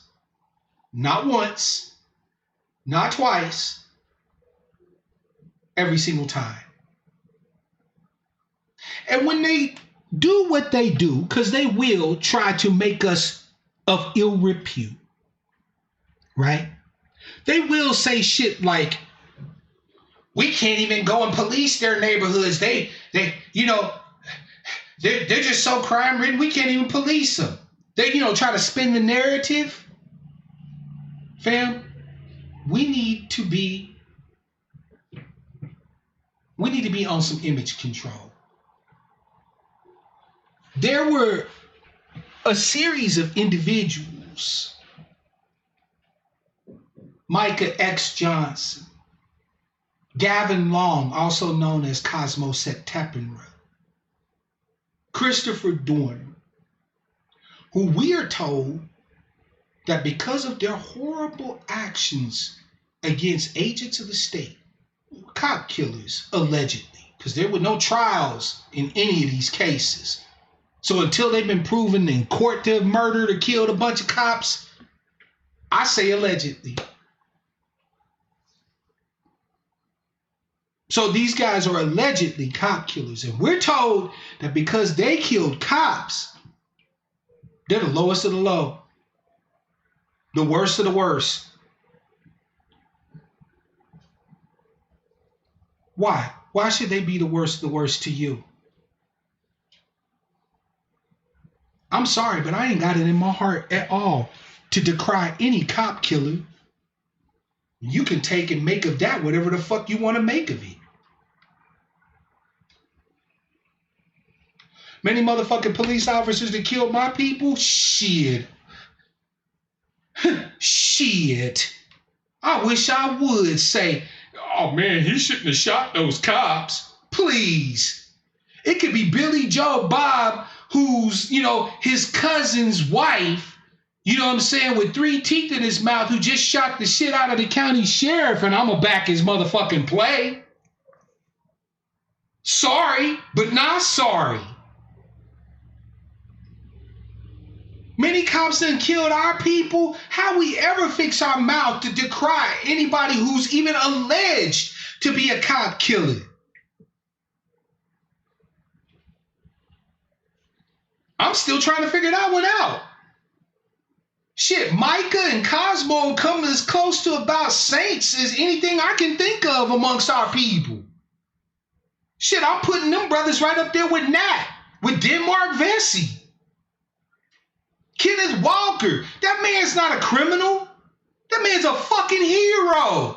My only regret in the situation with our brother Kenneth was that unfortunately he was not able to save the life of the woman he loved. May she rest. My only regret in Corinne Gaines' situation was that our sister's not with us no more. Not that she had a shootout with the motherfucking pigs. I'm sorry, but you Negroes look real dumb buying into the narrative that somehow or another these people are morally deficient because they shot at and or killed, allegedly, police officers. Make that shit make sense.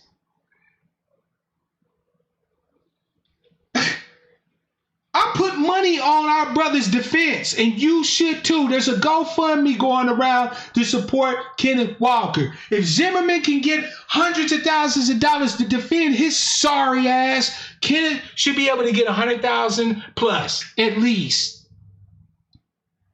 Because that man was defending his rights. Kenneth understood what every black person needs to understand when it comes to violence, aggression, and defense. You only have the rights you're willing to fight, bleed, and die for. Full fucking stop.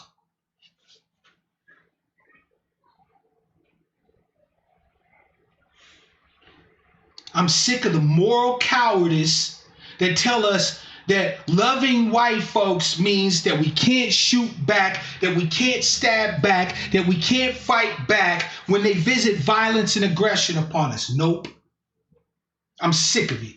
I will never advocate for anything other than an eye for a motherfucking eye, a tooth for a tooth, a life for a life. By the way, fam, don't your holy books say the same motherfucking thing, you religious folk out there? The Quran says that when the unbelievers come against you, fight them and kill them, but do not transgress the limits. They aggress against you, you bring the fire to their ass. That's not saying go out there and kill every white face you see. We don't operate like that. That's not even how many of us think, the truth be told. But damn it, if justice won't be visited upon these bastards in these courthouses, then we need to make sure that justice is still served. And damn what the laws say. Once upon a time, it was legal to treat us as property. But we so damn law-abiding. We the most law-abiding motherfuckers on the planet Earth. Ain't served us in no good stead. I'm sorry, but like Malcolm Reynolds in Firefly as a brown coat, I aims to misbehave. And I'm not throwing no more black people under the bus to make white people feel better about shit. If they got a problem with somebody and they want to label him as criminal, they don't need me to do it. They don't need my help. They don't need my say-so. And I'm not offering it. If they put me on a jury, I wouldn't give a fuck if they're as guilty as sin. I'm voting for acquittal. If nothing else, I can hang the motherfucking jury. Wa alaikum assalam, pretty Muslim. We see you, sis. Cool Uncle Back to the Basics is in the house too.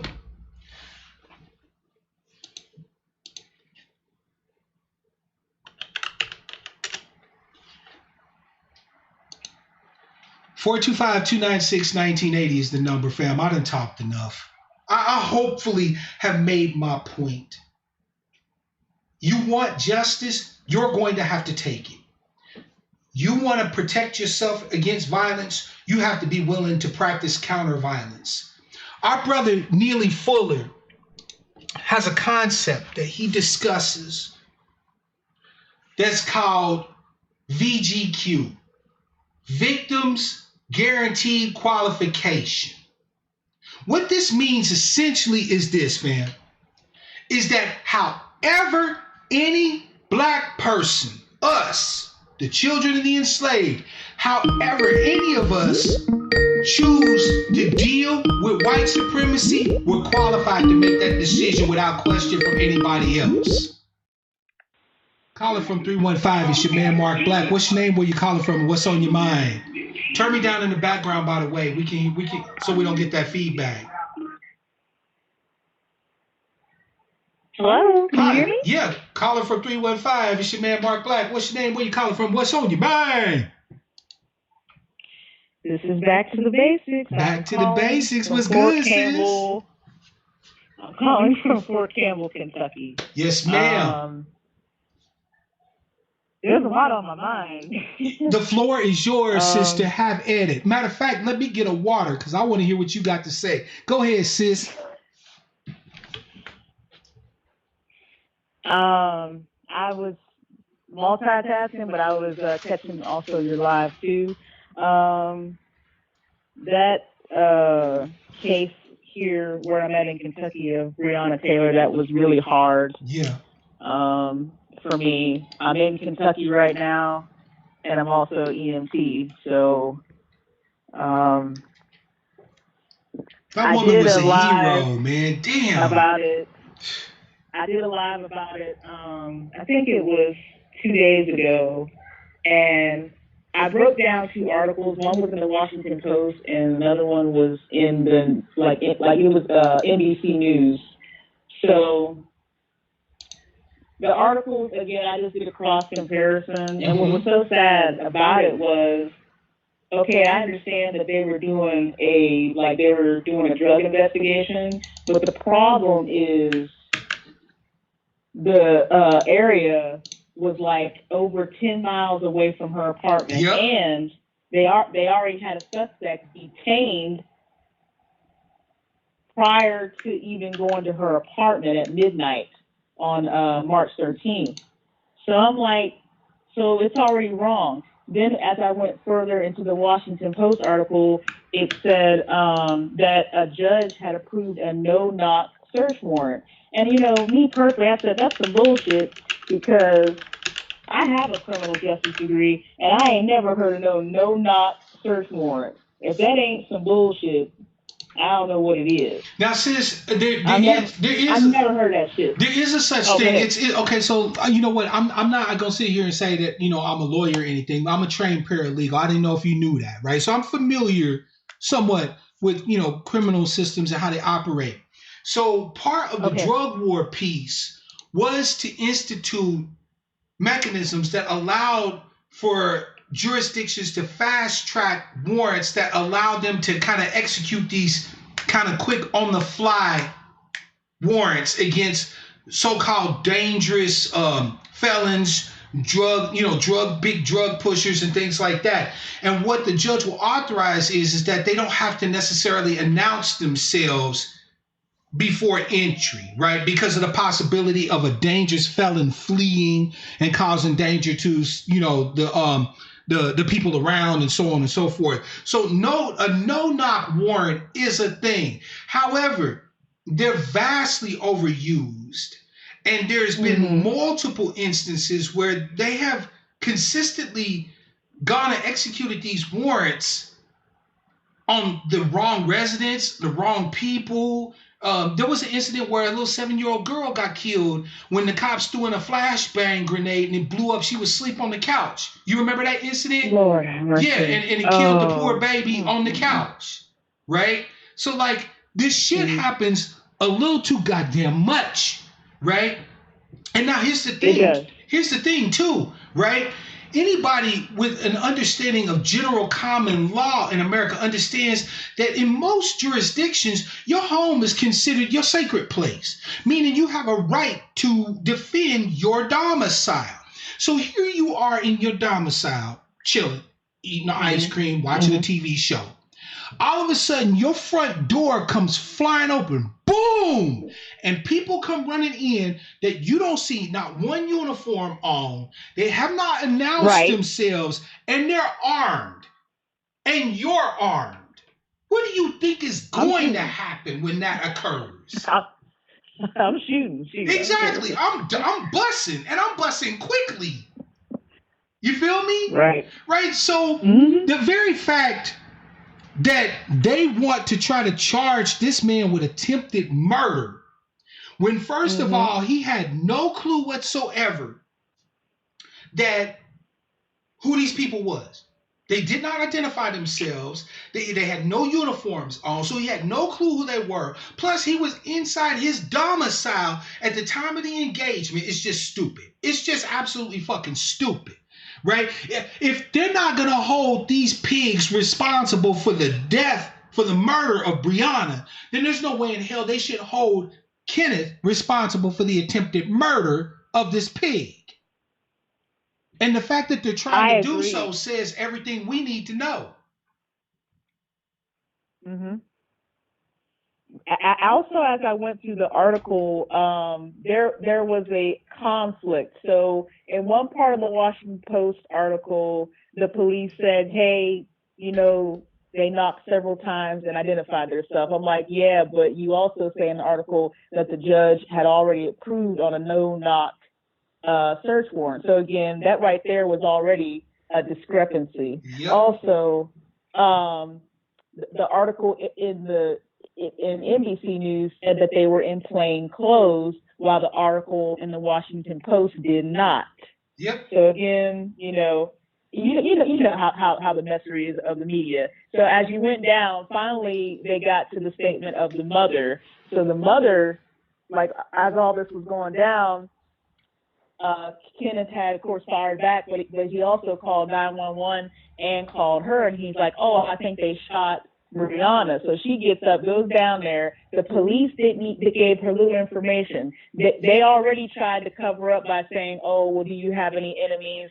Or did Breonna and Kenneth have like a domestic dispute? So already at the scene of the crime, they're already trying to fabricate some narrative, which I found appalling.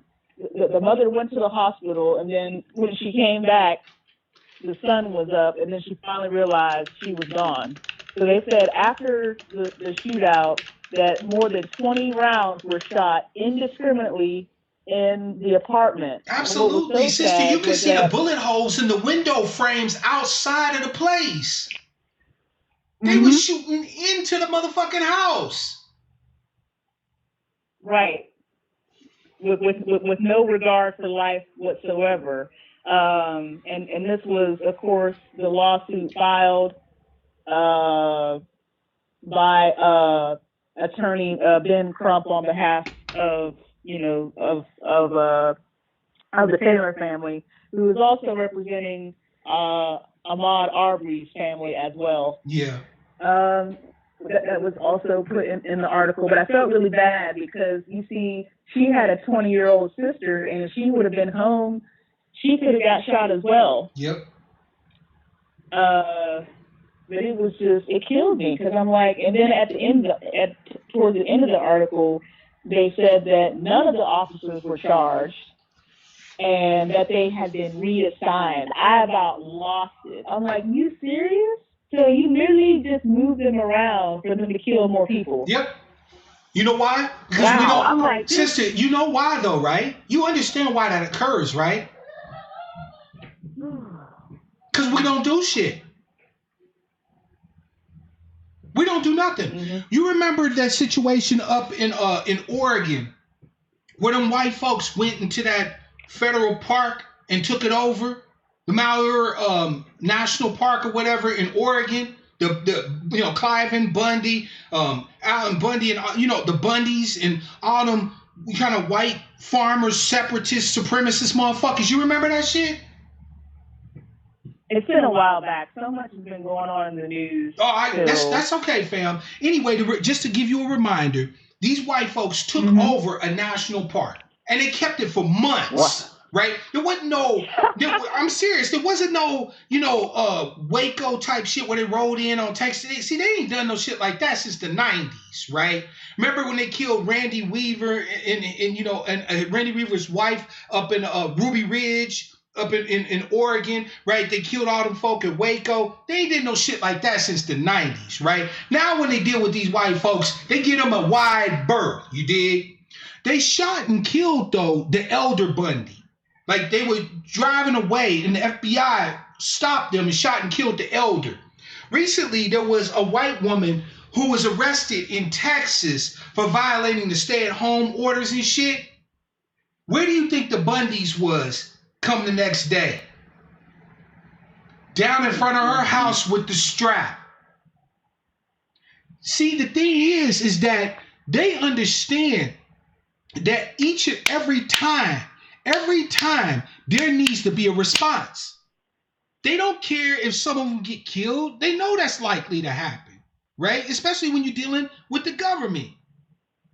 But they don't care. Mm-hmm. They show up out there with their steel and they say, you got to bring ass to get ass. Now, what happens with us? They kill one of us. We get mad. We issue some hashtags. We have confabs about it. And then about 2-3 weeks later, after our blood cool, then we wait for the next one.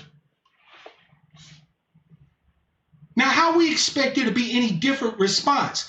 How about when they transfer these police officers, we find them and do the needful? Oh, but if I say that, I'm advocating violence against police officers. I'm talking about killing cops. So what? Why should any black person give a shit about any black person who says we should shoot police officers back who shoot us? Why? Why do we even give a damn? What is making us think that we have to be so damn respectable when nobody else in this country does? Hell, they prosecute black cops who kill white people. That Muhammad Noor guy up in Minnesota that shot that Australian chick who ran up on his car and he shot her, he's in jail right fucking now. So we know they don't have a problem with prosecuting police. They just got a problem with prosecuting police what kill us, right? So if they won't prosecute the police that kill us, then we prosecute them. And we visit what we got to visit upon them. It's as simple as that. And we do that enough, they're going to have to address us. They're going to have to. Because they're not going to have police officers out here scared to go to work. You feel me?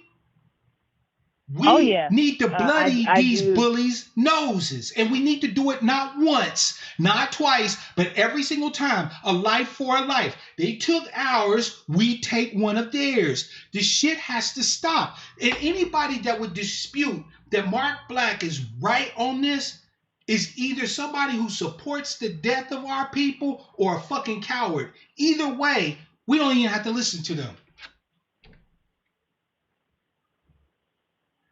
Yeah, the problem is that we've been conditioned to just, drink the Kool-Aid. Yeah.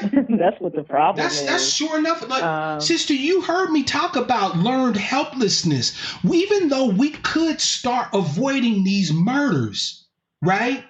We could start avoiding these by letting officers and other random white folks know that if they kill us, we're coming for their asses, right? We could actually stop this shit. But we've learned to just take it, right? To just take it.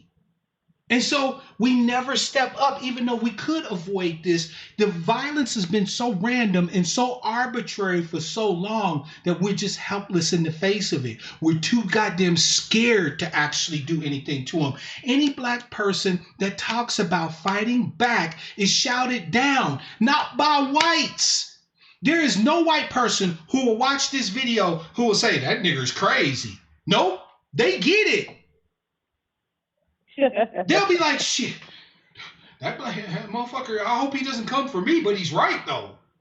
That's what the white folks will say. Any white folk that watch my video right today will watch and say, shit, you're absolutely spot on.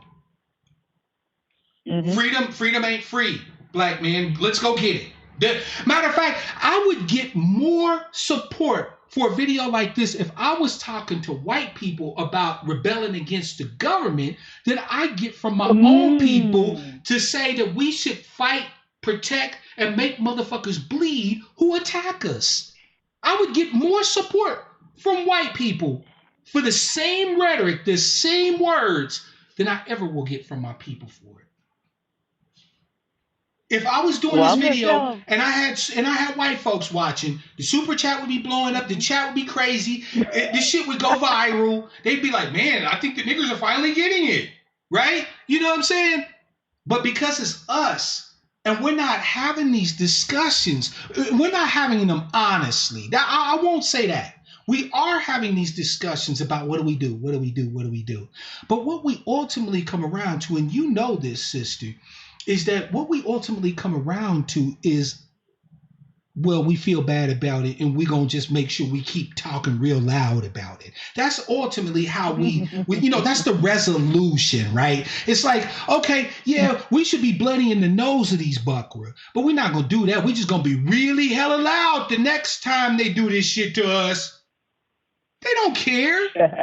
Like, how are you appealing to the conscience of people who don't see you as people, first of all? And second, when it comes to you, have no conscience. They can't afford, white America can't afford to have a conscience when it comes to interacting with blackness because they benefit off of not having a conscience when it comes to dealing with blackness. So all of our moral appeals, all of our ethical appeals, all of us being loud, and this, that, and the third, that's at best, it makes them feel bad for a little bit, and at worst, they get their jollies on it. But it's not going to change anything until we actually do something to them. That's all. Fuck the police. Fuck the police. Like, if they kill one of us, we should kill one of them. I don't even understand why this is a debate, to be quite honest, because if they were randomly just going through white neighborhoods killing up folk, white folks would be in an uproar. They would actually be surrounding police precincts and daring the motherfuckers to walk up in there. Literally. I'm not kidding. Literally, they would be surrounding police precincts and stations and saying, come in here if you want to. We're killing everything with a uniform on. And you know what? You know what the government would do? Not a damn thing. But here's the crazy part. If we did it, you know what the government would do? They probably call the National Guard. No, they wouldn't do a damn thing. They might do it once, but when the guard shows up or whoever else shows up and they get whatever we were going to give to the cops, they get it, they ain't going to do that no more. I can promise you that. Because in order to get what we never had, sister, we got to do what we've never done. And we have never collectively en masse showed them that they're going to have to kill all of us to stop us from getting our due. We've never really shown them that. We've said it. We've talked about it. Like, we have these discussions and we talk about it. We get heated, right? We get head up. We get our emotional in our feelings. But we've never actually shown America that if you fuck with us, we're going to kill you. Like, there's no talking after a bit. There's no discussion. There's no, we shall overcome. There's no reaching out the hand of love. If you do X, Y, and Z to black people are going to come back and do X, Y, and Z to you. We have never shown America that. So, sister, we can conjecture about what they're likely to do. But I can tell you for a fact, they may do it, but they will only do it once. They will only do it once. Because if you got 100 black people in any given environment and we all tooled up and they send in the riot squad and they start shooting rubber bullets and we start shooting real bullets back, they will only do that once. And yes, some of us will die. I personally don't want nobody to die. But we're already dying a death by 1,000 cuts. We're getting picked off here, picked off there, picked off here, picked off there. No, I say that if they want to kill us, make it clear they're going to kill us, right? In other words, bring it all out in the open. Let us have an actual hot conflict where they get just as bad as we get. I guarantee you, sister, they won't only do it once. When they realize that every time they step to us, we shoot them back, they ain't going to keep stepping to us. I can promise you that. They will not do it. Because there's not enough of them to do it. There's 35 million people of our lineage and descent in this country, men, women, and children. If all 35 million of us commit to our collective self-defense, they ain't got enough cops to stop us. They ain't got enough National Guard to stop us. That's real talk. Unless they're planning on blowing up cities and shit with us in it. They can try. And we'll just continue to fuck them up. Like, that's the attitude, fam, that we got to start having. Sister, do you agree? I mean, how much more talking do we need to do? I would say none. I know, sister, it's scary because this is this is uncharted territory for us, right? Look, I'm your brother. I love you. I'm not afraid to admit that this is a scary idea for me too. I'm military trained. And yes, I would be scared in a firefight. But make no mistake about it. This is what needs to happen. America needs for us to bring them a reckoning. They need their nose bloodied. And they need to understand that every time they fuck with us, they're going to get their nose bloodied. After a while, they're going to stop fucking with us. Right? It's like when you leave that abuser and they come knocking on the door to your house and you slam the door in their face, and if they try to come in, you take the skillet to their motherfucking ass, right? Yeah, that's the way it needs to be. We were like, nah, we through with you motherfuckers. We done told you. You're not going to come up in our neighborhood killing our people. You're not going to be randomly catching us on the street, because when you kill us, we burning your house down. We killing you. If your peoples is there, collateral damage. There's another term that Brother Neely Fuller uses called maximum emergency compensatory action. Right? Now, words have meaning. Let's break it down. Maximum means to the fullest degree. Emergency means that it's emergent, acute, right? Something that needs to be addressed now. Compensatory means to be made whole, to be compensated, right? And action means to do something. So the phrase means that this is an action you take that is all go, no quit, full on, balls to the wall, designed to get you your due immediately. Gavin Long, aka Cosmo September, when he killed those 3 police officers in Baton Rouge, allegedly, that was maximum emergency compensatory action.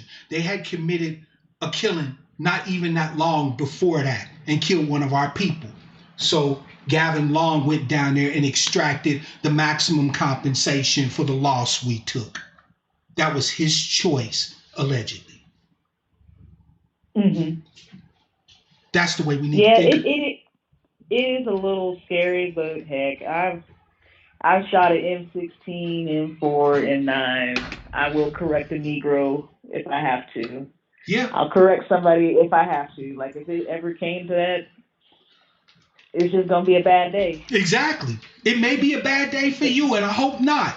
But if it's going to be a bad day for you, please do your best to make sure that it's a bad day for somebody else before you go. That's all I ask, sis. I don't want you to die. I want you to live 1,000 years. But if they got to take you, I want it to cost them when they come to take you. Do you understand? I want it to start costing them something when they come and snatch your life away from us. Because Brianna's life being taken from us isn't just a loss to her family, right? It's not just a loss to Kenneth. It is truly a loss to our tribe. That is a tribeswoman whose experience, whose life, whose labor, whose love we will never get to take advantage of. It is snatched away from us. And we deserve compensation for that. And if we can't get it in their courts, then we'll get it. However we got to get it. Period. That's the new attitude. In the era of the Rona, when America's shown that they have no problem being comfortable watching us just wither away and die, they'll reopen up the whole country. Why? Because it ain't nothing but old folks and niggas dying, so who cares? A white American that told you everything that you need to know about how you need to be interacting with them moving forward from today. That's real talk. There don't have to be no hate. So, sister, I'm going to let you have the last word. Man, wow. I would say for anybody who's listening out there, you better get your piece of steel. Shoot a 22, a 38, a 45, 9, AR-15, something. You should be already going to the range. That's right. And shooting. That is absolutely right. That's all I got. Sister, I love you. Thank you. Thank you. Be safe. Stand on your own too. Your brother got your back. I don't care what you do to get your maximum, compensatory action in. But if that's what you decide that you need to do on that day, sister, you can understand and believe that you will not have me bad mouthing your memory should it come down to that. I'm going to uplift you as a saint and a martyr amongst my people, just like all the rest of them. So I appreciate you. I love you. Stay safe out there. And I'll talk to you again soon. All right. Thank you, brother. Yes, sir. Yes, ma'am. Peace. You heard the sister, fam. It's time to tool up. Black guns matter. If black lives matter, fam, black guns matter. Caller from 586, it's your man, Mark Black. What's your name, where you calling from, and what's on your mind? All right. I hope you call back. Family, black lives can't matter if black guns don't. I'm sorry. But you can say black lives matter, but you talking about, but we can't get no guns. We need gun control. Nigga, I'm not listening to you. And nobody else is listening to you either. Black folk look stupid talking about gun control laws. Please. Shit, my only issue that I have with an AR-15 is I can't afford one right now. Caller from 586, it's your man, Mark Black. What's your name, where you calling from, and what's on your mind? Yeah. I think the brother might, or the sister might be having some internet issues. Whatever. Give me a call back. Yeah, gun control, y'all mad. Hell, the only gun control I need and you need is breath control, sight control, trigger control. That's the only gun control we need. If you of our lineage and you talking about you for gun control, like I can't help you. Shit, my name Philando. My name Alton. You know what I'm saying? My name Mike. My name Trayvon. My name is Rakia. Shit, my name is Ayana. You feel me? That's me. They're not just killing them, they killing me. These are black lives I can't ever get to know. Information, data, so on and so forth that I can't ever get to know. Caller, what's your name, where you calling from, and what's on your mind? Guns don't take lives, people do.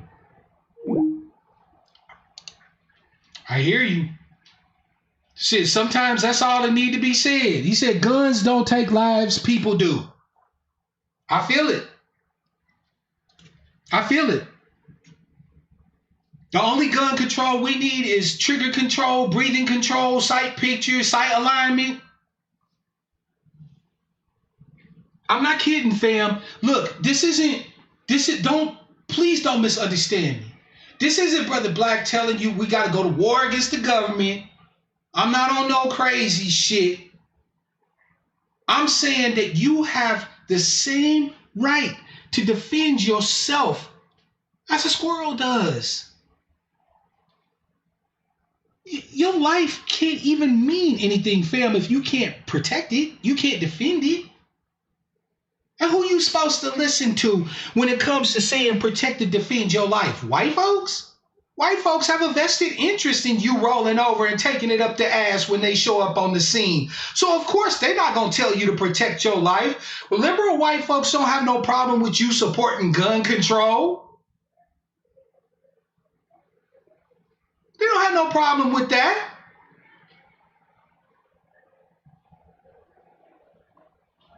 But I hold all white folks to one standard, just one. John Brown, period. If you're not John Brown, I don't want to hear what you're talking about. You feel me? John Brown raided Harper's Ferry to get black people what? Guns. He said, if I get enough arms to arm the slaves, they'll fight with me and they'll get free and we will have justice. John Brown put his ass on the line. His 2 sons died at the raid on Harper's Ferry. John Brown fought against the motherfucking Missouri slavers and the border ruffians from Missouri. If you white folks ain't John Brown, I don't want to hear shit from you. I don't care how bad you feel about what's happening to my people. I don't care how many tears you shed. And if you ain't willing to fight, bleed, and die to see me and mine get our due, fuck you. And I don't care who you are. I don't hate you. There ain't no hate there. Well, fuck you. I'm good. I don't want to hear shit you're talking about. You're not speaking my language.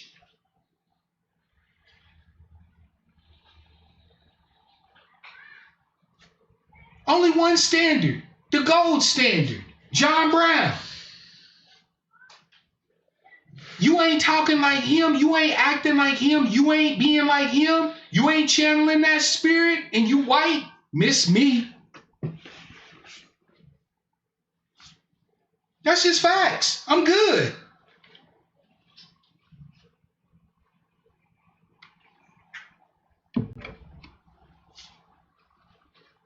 John Brown was willing to fight, bleed, and die to make sure we tooled up.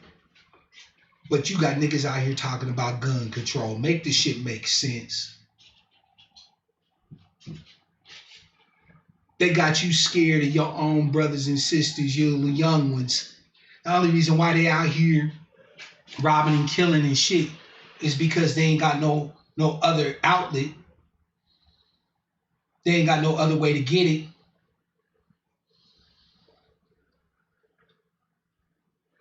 I ain't afraid of the young ones. We need to be teaching them. We need to be teaching them. All you veteran brothers and gun nuts out there need to be getting with these little brothers. All these gangsters. And we need to be teaching them. We need rapid response forces in every major city.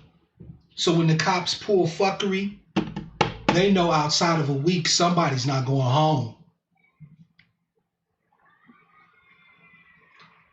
You know them statues that they have in front of every police station with the names of all the cops that died in the line of duty? Until they stop taking ours, we need to be trying to put as many motherfucking names on that statue as possible. And if it's just random white folks, them motherfuckers should be afeared for their life. They should be hiding in the hills. The McMichaels should never be able to go home again after what they did to Mr. Arbitrary. After what they did to Ahmad, they shouldn't be able to go back to that house. That's real talk. Whether they found guilty or not, They should never feel like they safe in their life ever again. Every black face they see should fill their ass with trepidation and make them want to hide. Because they don't know where it's coming from. They don't know where it's coming from, but they know it's coming. That's what I'm talking about, fam. See, that's how you deal with bullies. Because the bully ran up on you, not realizing that that day was the day the bully was going to get fucked up. See, they wasn't expecting that. They was expecting business as usual. Right? When the bully ran up on you, fam, they was expecting business as usual. For the transaction to be, I take what the fuck I want from you, do whatever I want to you, and dip out. They weren't expecting that ass whooping you laid on them. You dig where I'm coming from, fam? So when we start responding with these clear, definitive, painful, violent motherfucking responses that we need to be responding with, the bully's gonna think twice. The bully gonna think twice about running up on you. Because you'll have made it clear to them that it ain't gonna just be no easy wins no more. That it ain't business as usual. The status quo dead. Now the bully gonna have to be wondering, is he gonna punch me in the mouth too? Is it worth really running up on him talking crazy and asking, like that brother who was working as a delivery driver, dropping off furniture in this gated community, and these white motherfuckers stopped him. He in his truck doing his job. Now see, if he'd have pulled out the strap, white folks would have tried to make it a problem. Caller from 903. This is Brother Black Man. Holla at us. Hey, yes, sir. What's good, fam? Talk to us, man. All right, the first thing I want to stress up and say is that y'all may want to look up Christopher Griffin. Put the name in the chat, fam, so we can look it up. Huh? Put the name in the chat so we can look it up. Because we always want to look, whatever you tell us to look up, we're going to definitely look it up. So go ahead and pop that in the chat. Yep. Yeah, Chris Griffin. Chris Griffin. Chris Griffin, Mineola, Texas. All right. You got that? Yep. He's 18 years old. Read that. Yeah, read that. Nothing. Let me bring this up on the teaching screen, fam. Hold on a second. We're going to take a look at this shit.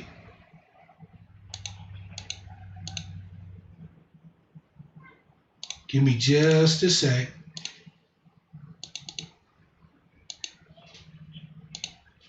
Here we go.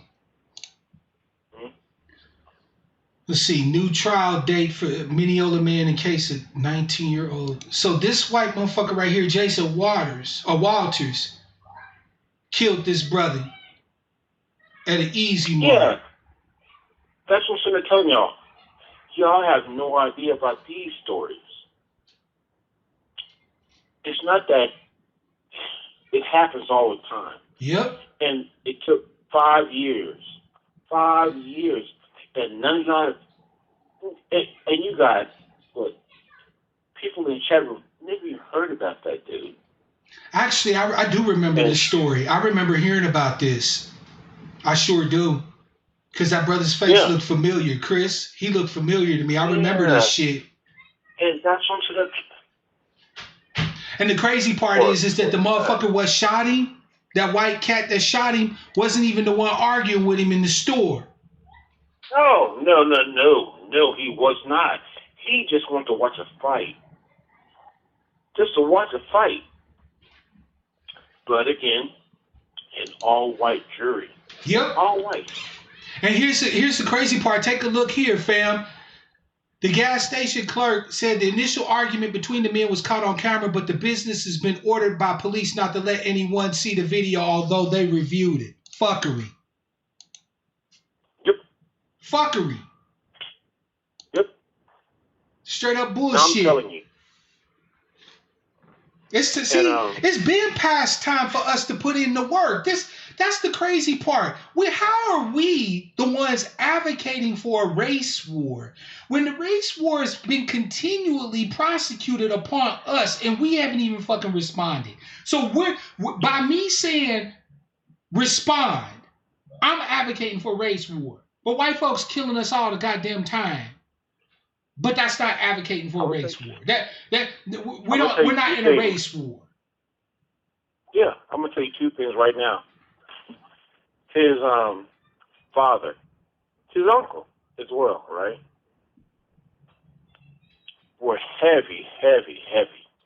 I'm talking about deep down bloods from California. Look it up. You can check it out. Nothing to do with me. Check it out. His father was a blood in Cali.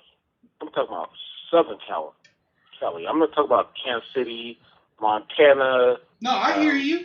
Florida. Cali.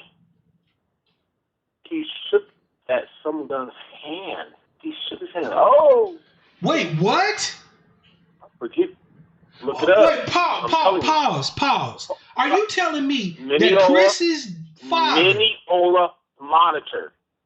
Look it up. He shook the hands Mineola of this Monitor. fool.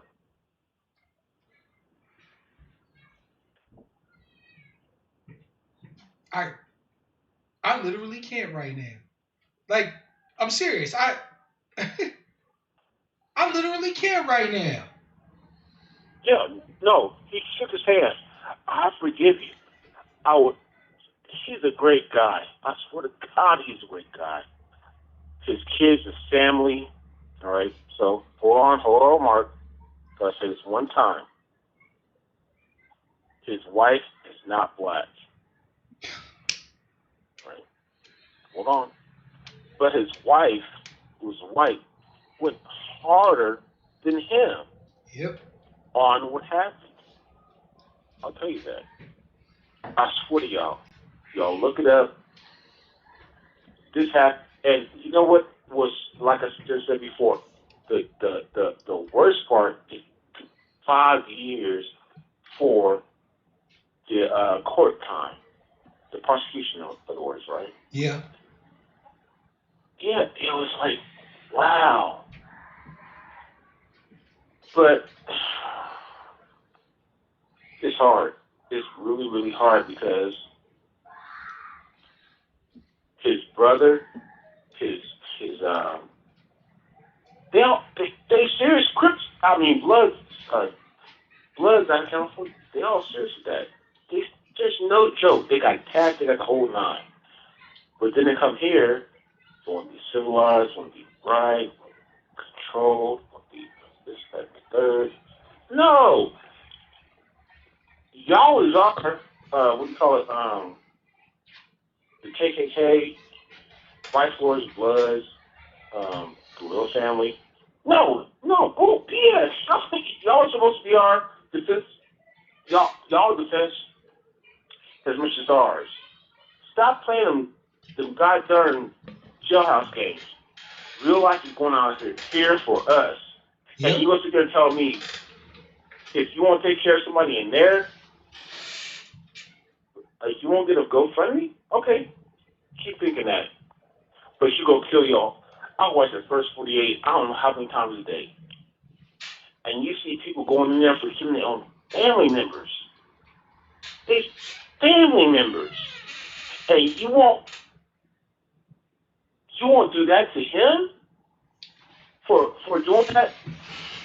I'm telling you, fam. It's time. Look, it's time for a change. Because I'm gonna be perfectly honest with you. As shit gets worse for white folks. Because look, I watch everything, fam. Y'all know me. You know me, black man. I study everything, don't I, bro?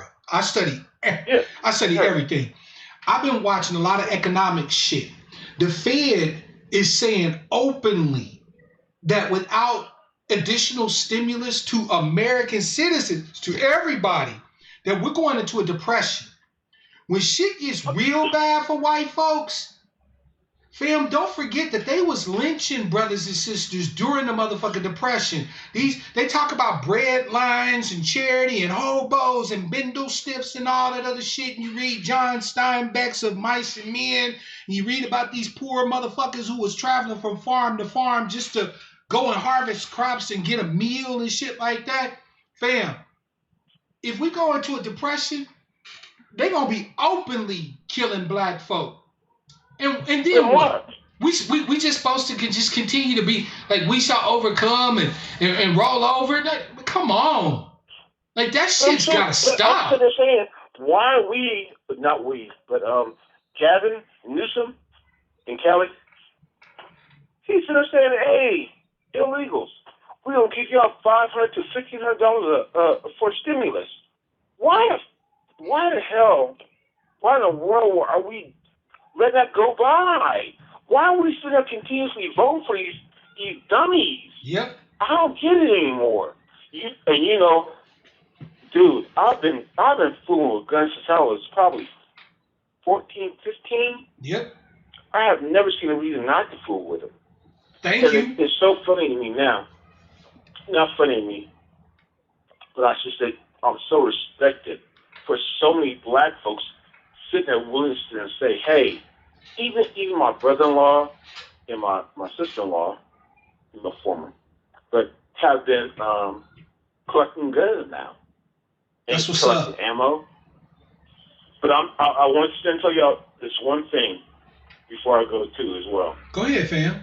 Everybody knows. I'm sorry. And the gun community knows. Mm-hmm. If you have a 500 box of 22s. Yep. 500 box. We said these before. If you have 2 boxes of those, you have 1,000 rounds, right? Yep. Oh, hey, yeah, matter of fact, stand by, fam. 22. Go ahead. I'm listening.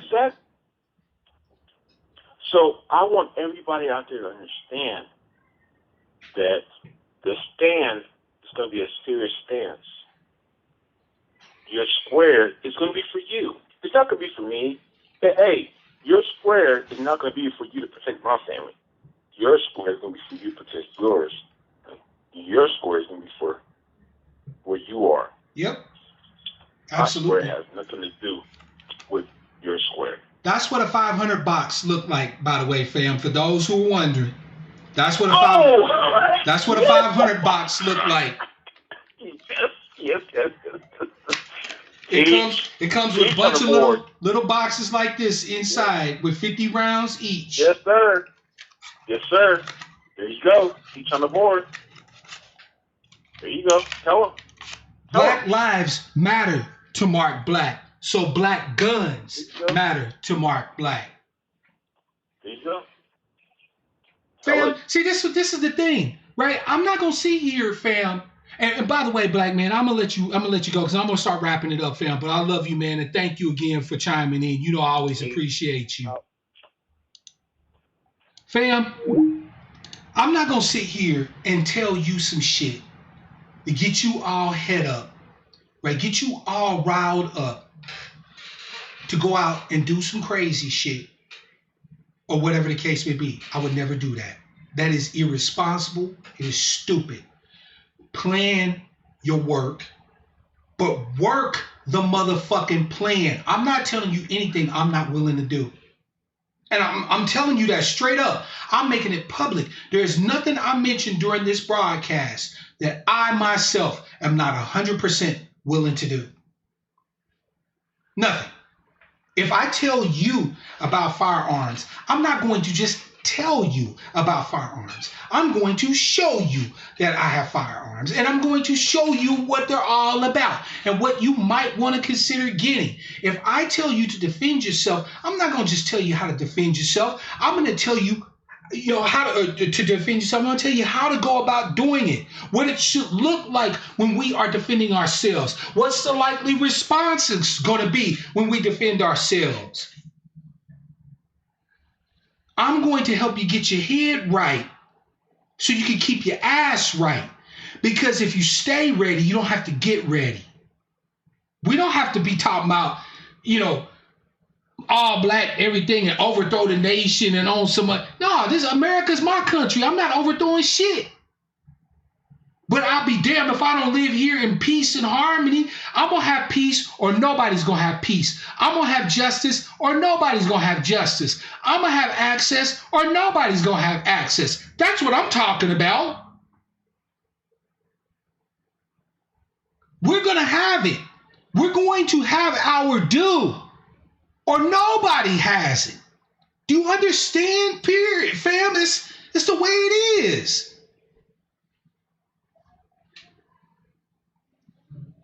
If it's good enough for our fellow white citizens to run up in these government places with straps to demand what it is that they want, then it's good enough for me. It's good enough for us. And Menace Uptara is right. Get you some body armor. I'll take this last call. Calling from 903, it's your man Mark Black. What's your name? Where you calling from? What's on your mind? No, it's just Texas High calling from California. What's good, fam? Holla at us, man. What you think about what we're talking about today, brother?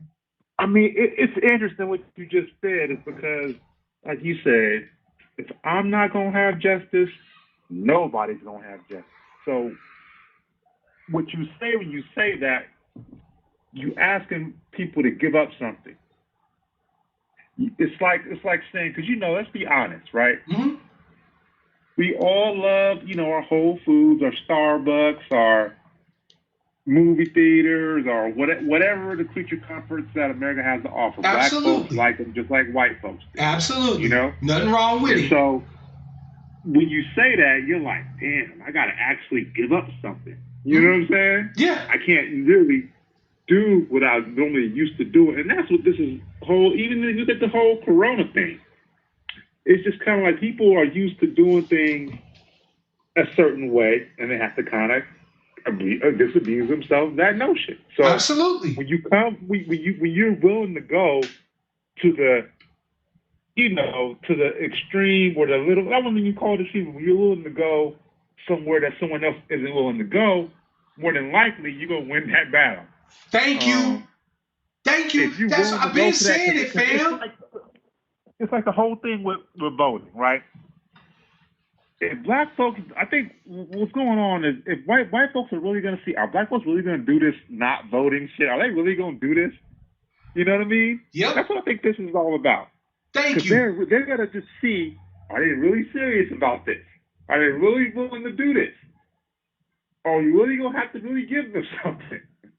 Yep. You know what I'm saying? And that's literally all it's going to take. See what happened before. Fam, that's literally all it's going to take. If black folk, I don't know if I think it's going to necessarily be effective to vote down ballot Democrat. I don't fuck with the Democrats or the Republicans, right? I'm an independent. I don't care about neither party. I vote my interests, right?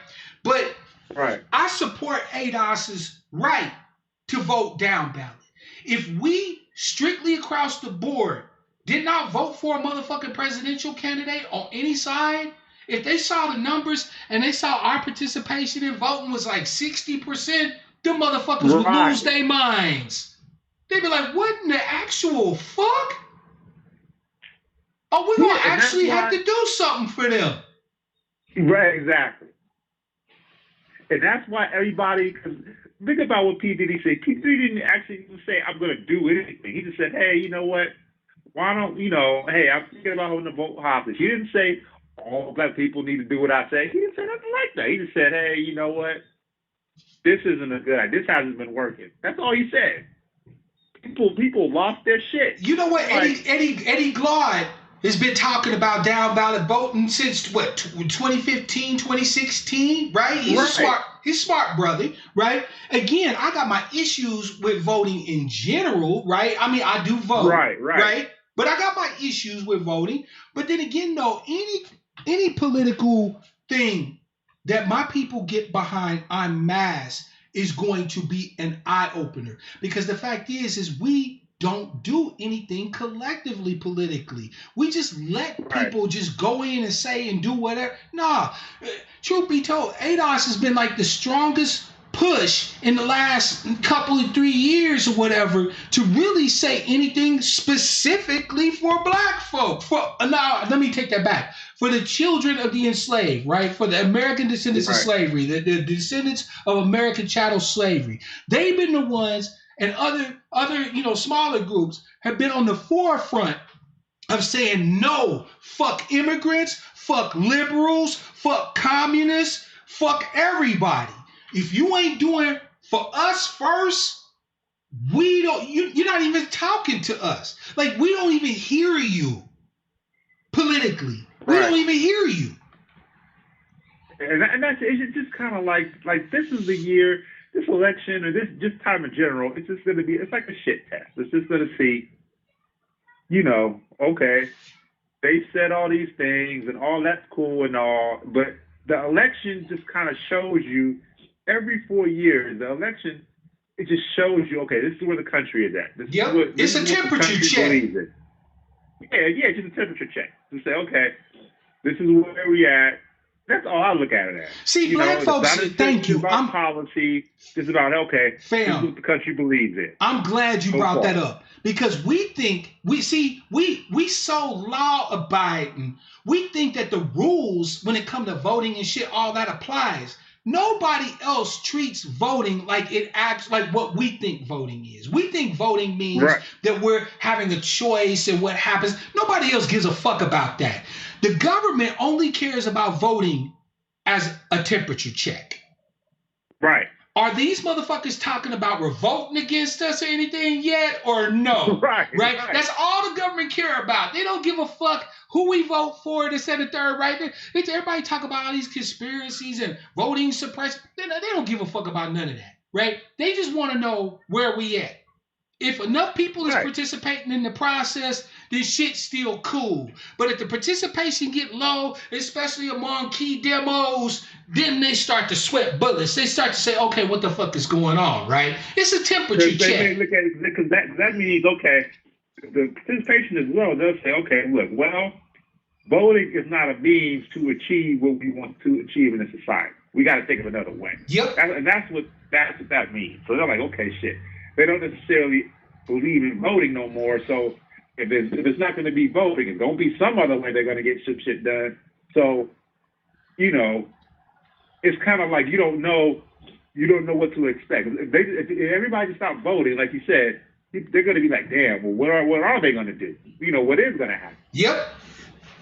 They sure enough is. Now imagine if that's the one group of people that's been the most respectable, law-abiding, honorable. What happens when that's us? Right? Because everybody else know how we gonna operate, because we the only ones that operate with, we the only motherfuckers in America, fam, who color in the lines. Right. Everybody else draw freehand, use oil paints, burn the motherfucking paper. Everybody else do whatever they want, right? No, not us. We the only ones that color within the lines, that think the rules actually are the rules, that the rules actually apply. What happens when we stop thinking that way? When we start acting as if fuck the rules. We stop being afraid of the violations of the rules, when we stop being respectable, when we stop giving a damn about what America thinks about shit. What happens when that's us? Because everybody else can do it to a certain extent and get away with it, right? Like if white folks flash, white folks know that white folks flash. They all respect it. They all expect it. So it's not a big deal, right? But when black folk go silent and go radio dark, go radar dark, go silent, that's some shit America's never experienced. They can always count on us to tell them what we're thinking, what we're doing, how we feel, in the whole 9 yards. What happens when that stops being true? Right. When we start making our own motherfucking rules. I think that's the whole push and this whole, why don't you do this and why don't you do that? And it's like everybody gets to decide what black folks get to do except for other black folks. Thank you. You know what I mean? Everybody gets to tell, hey, this they need to do this, they need to do that. But black folks don't decide what black folks need to do for themselves. That never happens. That's never even allowed. So when we stop asking for permission, When we stop asking for permission and start just doing it, we will get some pushback. And see, that's the thing I want people to understand. I get your fear. You're thinking that if we try this new thing, they're going to smack us. And guess what, fam? Let me go ahead and just confirm that for you. When we first start standing up for ourselves as a collective across the country, the various groups that we do that under will get smacked. There are people who will die. There are people who are going to get smacked, right? That's sorry, right. But let's just go ahead and accept that that's the case. When we first start, it's like when the first time you getting abused and you stand up to your abuser, they're not going to just stop and say, you know what, I never thought about like what you just said, you know, you're right, and stop abusing you. No, they're going to smack your ass twice as hard. They figured smacking you before worked, right? So they figure you squawking now, they just going to slap you 2 more times, and that should work, right? Because they're going to do what they know to do at first. But when they see smacking you, it's not going to stop your ass from doing the needful. Then that's when the game changes, fam. Sure, are we going to face some shit when we first start standing up and start taking justice and stuff like that for ourselves? You goddamn right we will. So we just need to go ahead and accept that that's the cost. That's going to be a price that we have to pay. But and when you say that term cost, it's just such a it can be a good term, but for most black folks, it's an ugly thing that you just said. Yeah, but how do you think you're going to get something if you don't pay for it? This is America. You don't get shit you don't pay for. It's like, okay, yeah, it's cool. It's like, because when you think about it, black folks love voting because it don't cost shit to vote. You know what I mean? It's free. Like, I can just vote. It's free. Well, I don't have to give up nothing. All I got to give up is about half an hour of my time. I can talk shit about the candidates. I can have fun. I can get on TV and pontificate. I ain't got to actually do anything. Yep. It doesn't cost anything to vote. You know what I mean?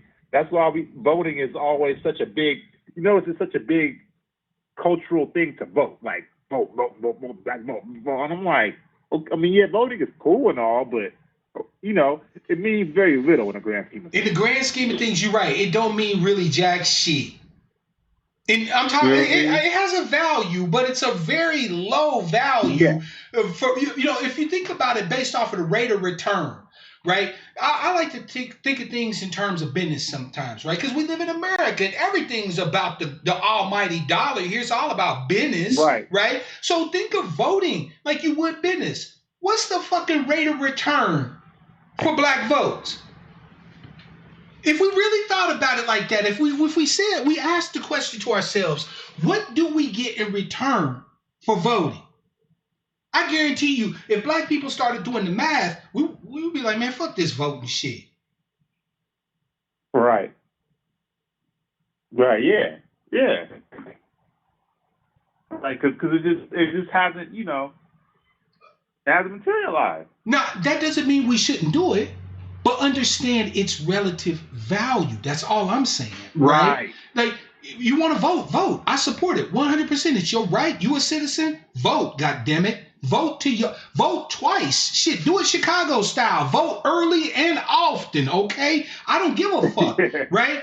But understand the relative value of that compared to other things. That's all I'm saying. Yeah, see, that's the kind of issue that's been missing, because you notice it's always talked about as voting. Like, it's talked about like in a cultural sense. You know what I'm saying? It's like black folks vote. That's what you guys just do. Just vote. Yeah, just vote. That's the right to vote. It's like they talk about voting from a cultural standpoint and nothing else. Let me tell you something. Barack Obama punk ass on Twitter recently put up a tweet that said one word. One word. Vote. Yeah. Fuck you, man. We voted for your punk ass. What was the rate of return on that shit? It wasn't even zero. It was in the negative. We voted for Barack Obama and actually did worse. But he got the balls to tell us to vote? Fuck everything about Barack Obama's punk ass. And it should have. See, black folks should have known. Think about it. Barack Obama lost local elections. See what I'm saying? You can't beat politicians locally, but all of a sudden, you're this national figure. You see what I'm saying? Yeah, he was king made. We saw that shit in 2003 when he spoke at the keynote speech in the Democratic Convention. He was king made. People in Chicago don't even really like Barack Obama. Why should we vote for him? You know what I'm saying? You feel me? Like, the rate of return on our investment in Barack Obama was in the negative. If it was a stock, we'd be looking to go to corporate headquarters and burn the motherfucking company down. Right. So it's just kind of like, think about even our voting patterns, right? Only reason why I think we voted for Barack,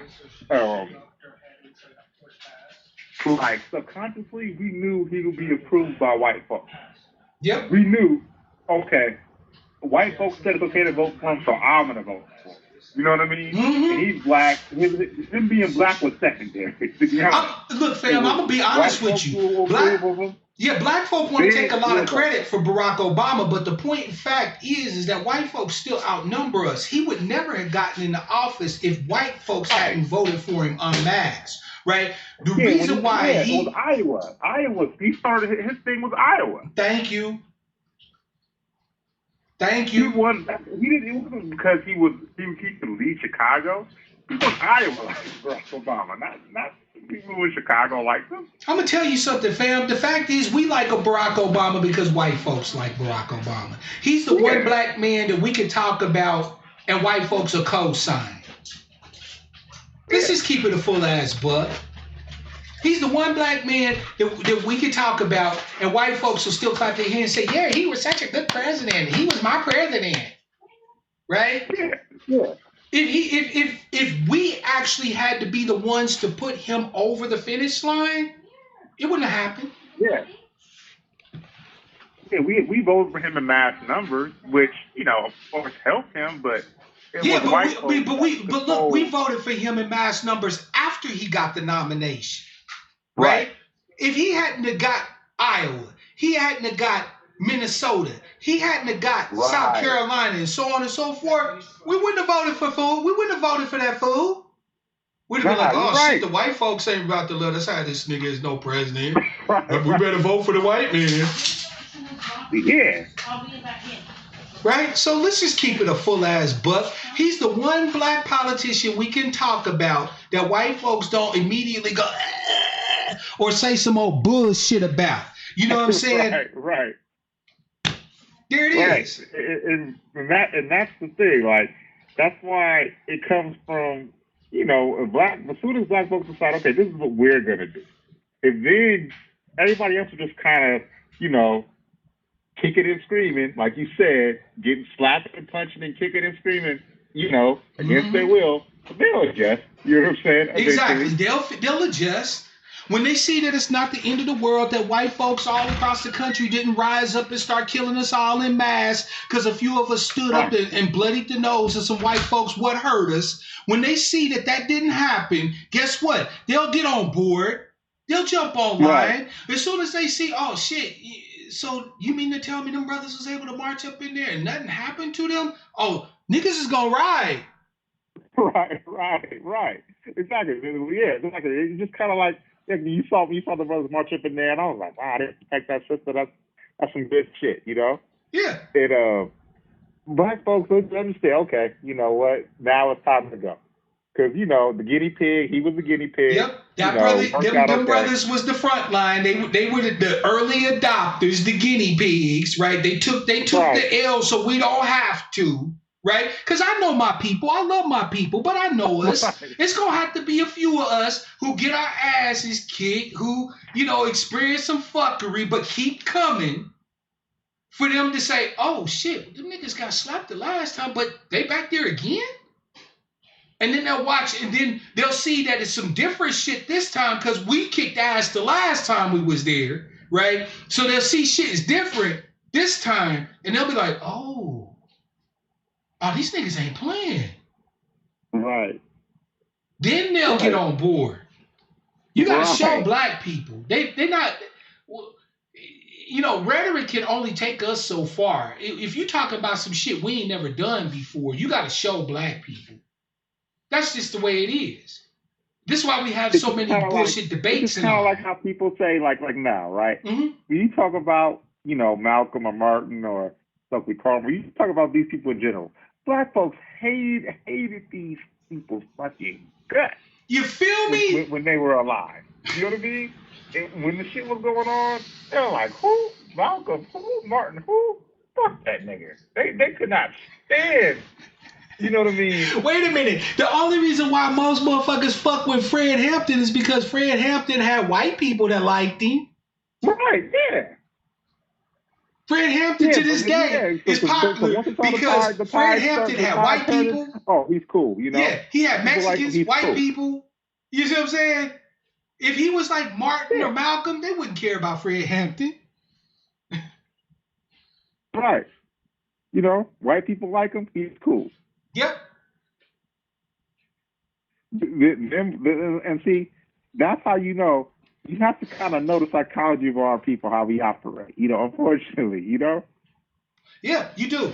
You do. Like I said, I love my people, but I know my people, right? I am my people, right? There's nothing that I talk about on these broadcasts where it might seem like I'm chiding or upbraiding my people. I'm not doing that. Because there's nothing that my people haven't thought that I haven't thought, right? In other words, white acceptance, I wanted it, right? Wanting to be around white folks, looking for the acceptance of white folks, I've wanted that. I've code switched, right? I flipped the script and tried to be respectable and this, that, and the third. You see what I'm saying? So there's nothing that black folk can tell me because I've been there. I'm the doctor to diagnose you because I have your symptoms. You feel me? I've been there. I've just been cured. You know what I'm saying? I've been delivered. Right. You understand. You feel me? You understand. I get it.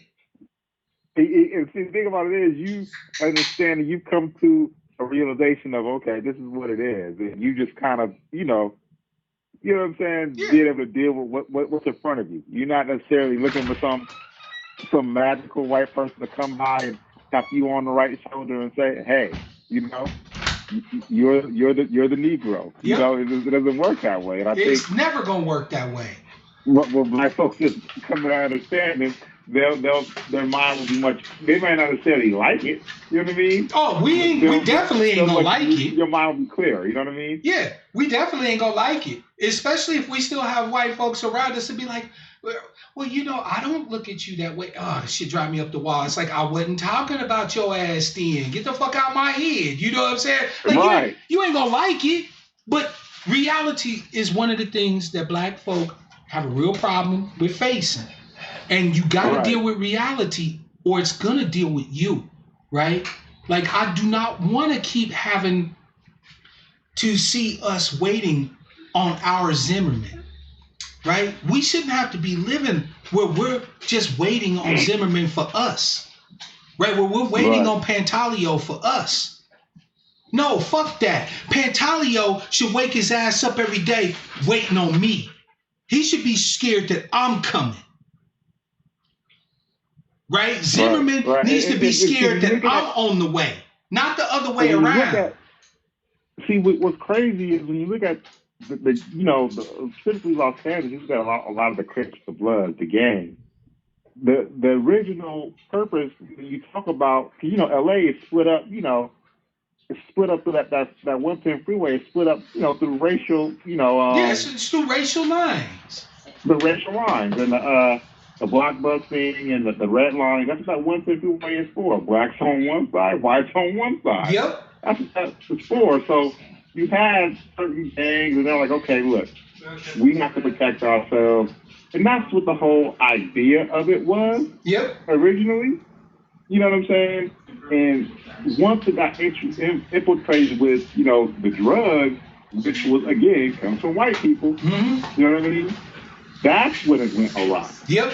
I mean, damn, when you look at our brother Huey Newton, you know what I'm saying, how he went out, man, he was a fiend. You feel me? Like, how the mighty have fallen, you know what I'm saying? And it was all planned. It was all a part of a grand design. You see what I'm saying? But the thing is that we can know that, but that don't mean shit. What do we do about it? Like, I'm tired of us talking. It's like when we say, because thinking about when we say, okay, street gang. I'm not saying we should idolize street gangs, but the concept of having black people saying, okay, we're going to get together and do something.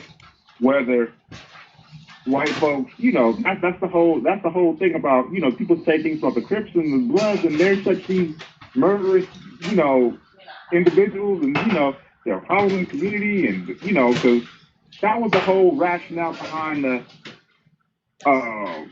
94 crime bill. Like these gang members, these super thugs, these super predators, these niggers, and they're out of control. But at the end of the day, it's like, who do you have to protect the community if you don't have these so-called street dudes, quote unquote? You know what I'm saying? Because look what's happening. All of the P-Stones and the Crips, the Bloods, and the gangster disciples. They're all doing 40 or 50 years in prison. They're gone. King Hoover locked up for life. He ain't never getting out. Hoover. You know what I'm saying? Tookie, they executed him, right? Yeah. So that was some semblance of, you know what I mean?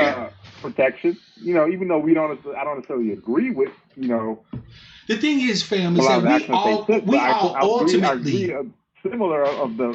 But see, the thing is it can't be the gangs no more, right? We all need to ultimately commit. See, the thing is that reason why you don't have a whole big, problem with gangs and shit necessarily. I mean, they got white gangs and all that, but the reason why they're not highlighting white gangs and all of this and that is because you don't have to have white gangs to protect your neighborhood. When you look at what happened during Katrina, them people that was killing people crossing the bridge, from New Orleans to St. Charles or whatever, them was just average, regular, everyday garden variety ass white folks. Them wasn't gang members and shit like that, right? You see what I'm saying? They don't necessarily have a problem with their gangs. As a matter of fact, they idolize their gangs because they know that when it comes down to it, everybody in the neighborhood is down to see them murder whoever the fuck they gotta murder to protect their shit. But for us, only the gangsters is about getting guns. You talk to the average everyday black person and they talking about, we need gun control because these gangsters are just out of hand. Fuck all that. No. That's the mentality. See, that's what when people understand about that whole 94 crime bill, a lot of the black folks wanted that shit. It wasn't just white folks. They had that mentality that you were talking about. Thank you. It was our own elders scared of us because I grew up in that generation that was labeled super predator. Right. Our elders was afraid of us. Even though, look, fam, I never made no bones about the fact that I gangbanged when I was a youth, right? But I was the same cat that would be out there flamed up because I was a blood, right? Be out there flamed up, flag draped, ready to bang. And I'm walking old ladies home from the grocery store carrying their groceries. I didn't want to harm my community, but I wanted to make sure I was protected. I was defended. And I was not going to be the prey. So I decided to be the predator, right? But the thing is that our elders bought into this rhetoric that young black folk tooled up with arms wasn't a danger to America, because we were. Because you saw it back in 92 after the riots. What happened after the riots? Bloods and Crips got together. We had a confab and we pieced the fuck out. We was a threat to America at that point because we still was tooled up, but we no longer had our guns pointed at each other. So they had to hurry up and make our elders see us as a threat to them so that we would not become a threat to the country. So they got our elders to buy into our own demise, fam. That was some stuff, but I was like, the black folks were on coke in LA. Hell yeah, we were, man. when they signed the peace treaty, when the brothers and the sisters got together, man, and they pieced out, my heart. I lived in a house at the time of the peace treaty. I lived in a house with a gangster disciple and a crip. We tied our flags together, nailed them up over the front door, and made it clear that there was no set tripping in this house. When you come in, everybody peace out.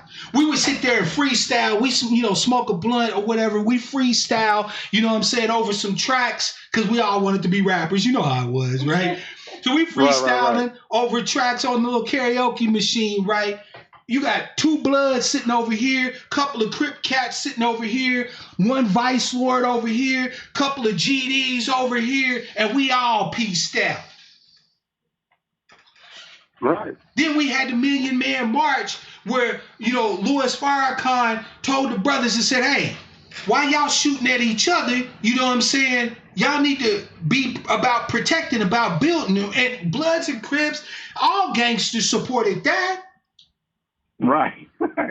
But then you got the government telling our elders that we're a threat to our own people.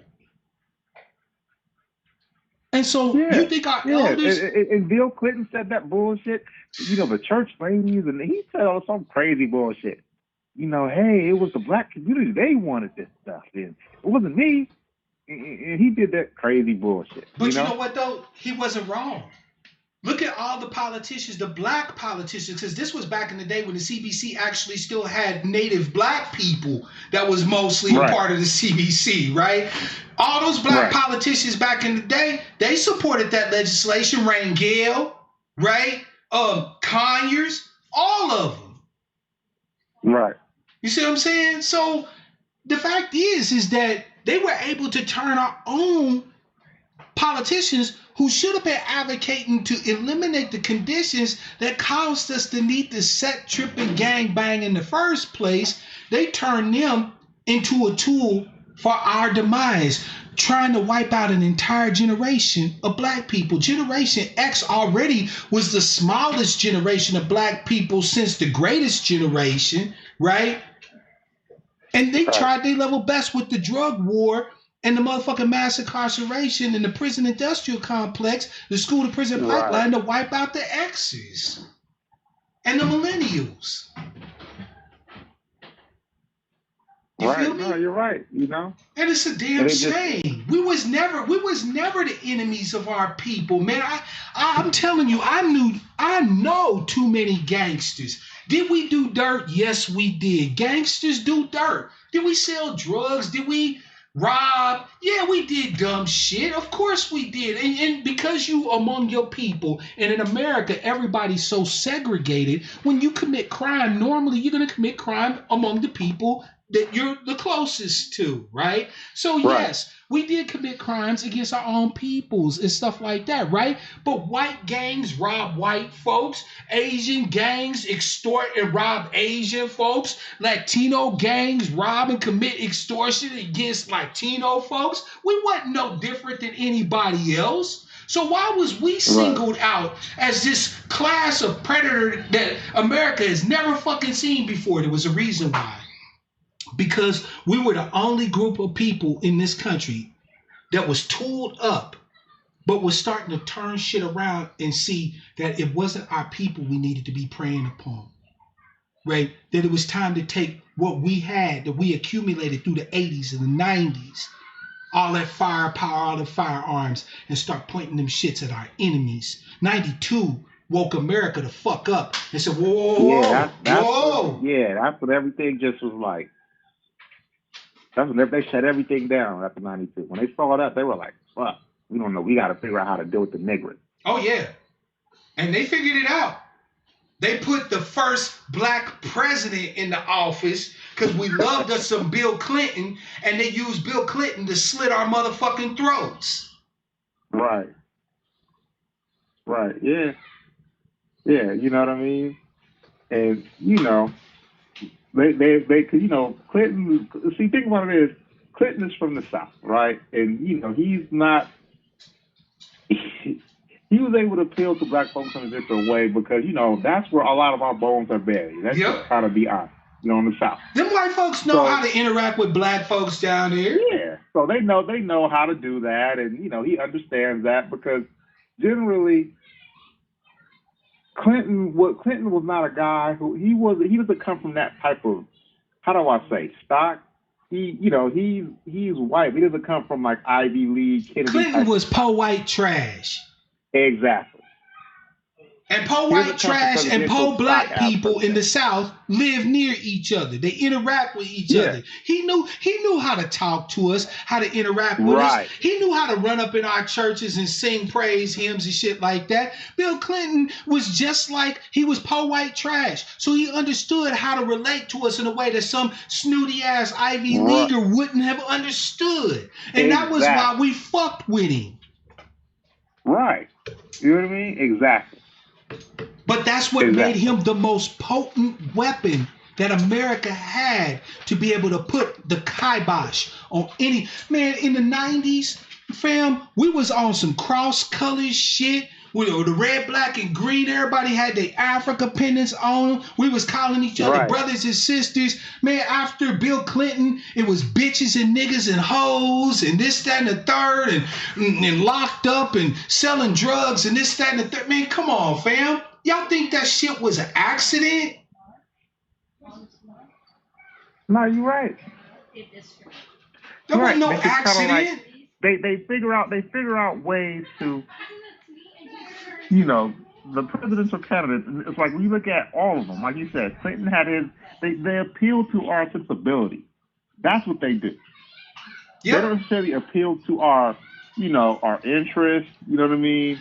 You know how Biden got all those votes? They appeal to our sensibility. You know how Biden got all those votes? Because Biden was the only motherfucking candidate up on the stage that didn't look like his skin was crawling when he came around black people. That's how he got off. If Bernie had just even made an attempt at black people, his policies were what we like. We had no problem with anything that he was proposing.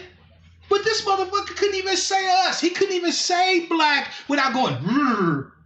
Meanwhile, Biden punch drunk, demented ass can come down in any black community anywhere, post up, grab a rib, and be telling stories about how he fought corn pop back in the day and get everybody vote. That's been the same fucking game plan since forever. Right. And it's just like black folks, people are wondering, how come they were just wondering, how did all these black folks vote for Biden? And I'm like, you must not understand black folks. That's what I'm stressing. I was not surprised. I was not surprised, fam. I was like, man, I was disappointed, don't get me wrong, but I wasn't surprised. Yeah, of course. That's why I was. I was disappointed. I was like, damn, fam, haven't y'all learned by now the old, soft shoe and hustle? Like, damn, you know what I'm saying? Like, Biden played us, but at least he came and played us. You know what really sealed the deal for me was the comments that Sambo Clyburn said after he gave his endorsement to Biden. He said, Bernard never asked. Right. You see what I'm saying? Like, it's not as if Clyburn wasn't for sale to the highest bidder, and Bernard Sanders had outraised, was way more popular than Biden with white folks. Had Bernard Sanders put together an actual real ground game with black folk, started throwing some little change, some chunk, because you saw how easy these politicians were to buy when Bloomberg showed up on the scene. He didn't even have to cut checks that big to get endorsements. Right. He could have bought up Clyburn at Alia at his leisure. I'm talking about Bernard Sanders. He could have went in there and been like, Clyburn, I've been working with you for so long, man. I really believe in what I want to help you and your people out. Here's 20, here's 20 down. You know what I'm saying? Can I get your endorsement? These niggas so cheap. But he couldn't do it. Biden could come and talk to black people without his skin crawling. And again, because we love white acceptance so goddamn much, that's enough for many of us. That's enough for many of our elders. They so used to being like, oh, Biden, he good white folk. Yeah. So and it's just like Bernie. He doesn't understand. I mean, just being where he's been placed and where he's, his sensibility. This is not a affront to that. There's some white people who have their certain ways of doing things. It doesn't make them bad. It doesn't make them wrong. You know what I mean? But still, Bernie doesn't come from those sort of sensibilities. And not only that, he didn't care to even try to understand them. Exactly.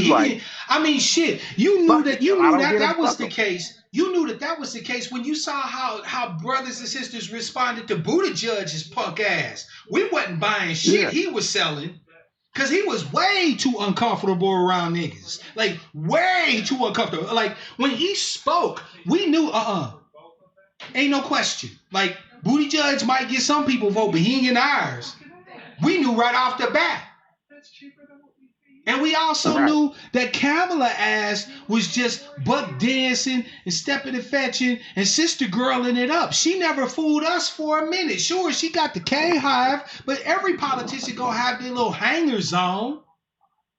And see, and speaking of that, like, as FBA, New Black Media in general, do you think there will be ever get to a point where they'll come and actually have to come visit, a Mark Black, a Steve, Jason Black, Nicole's View, Brother African Diaspora Channel? Nope. Do you ever?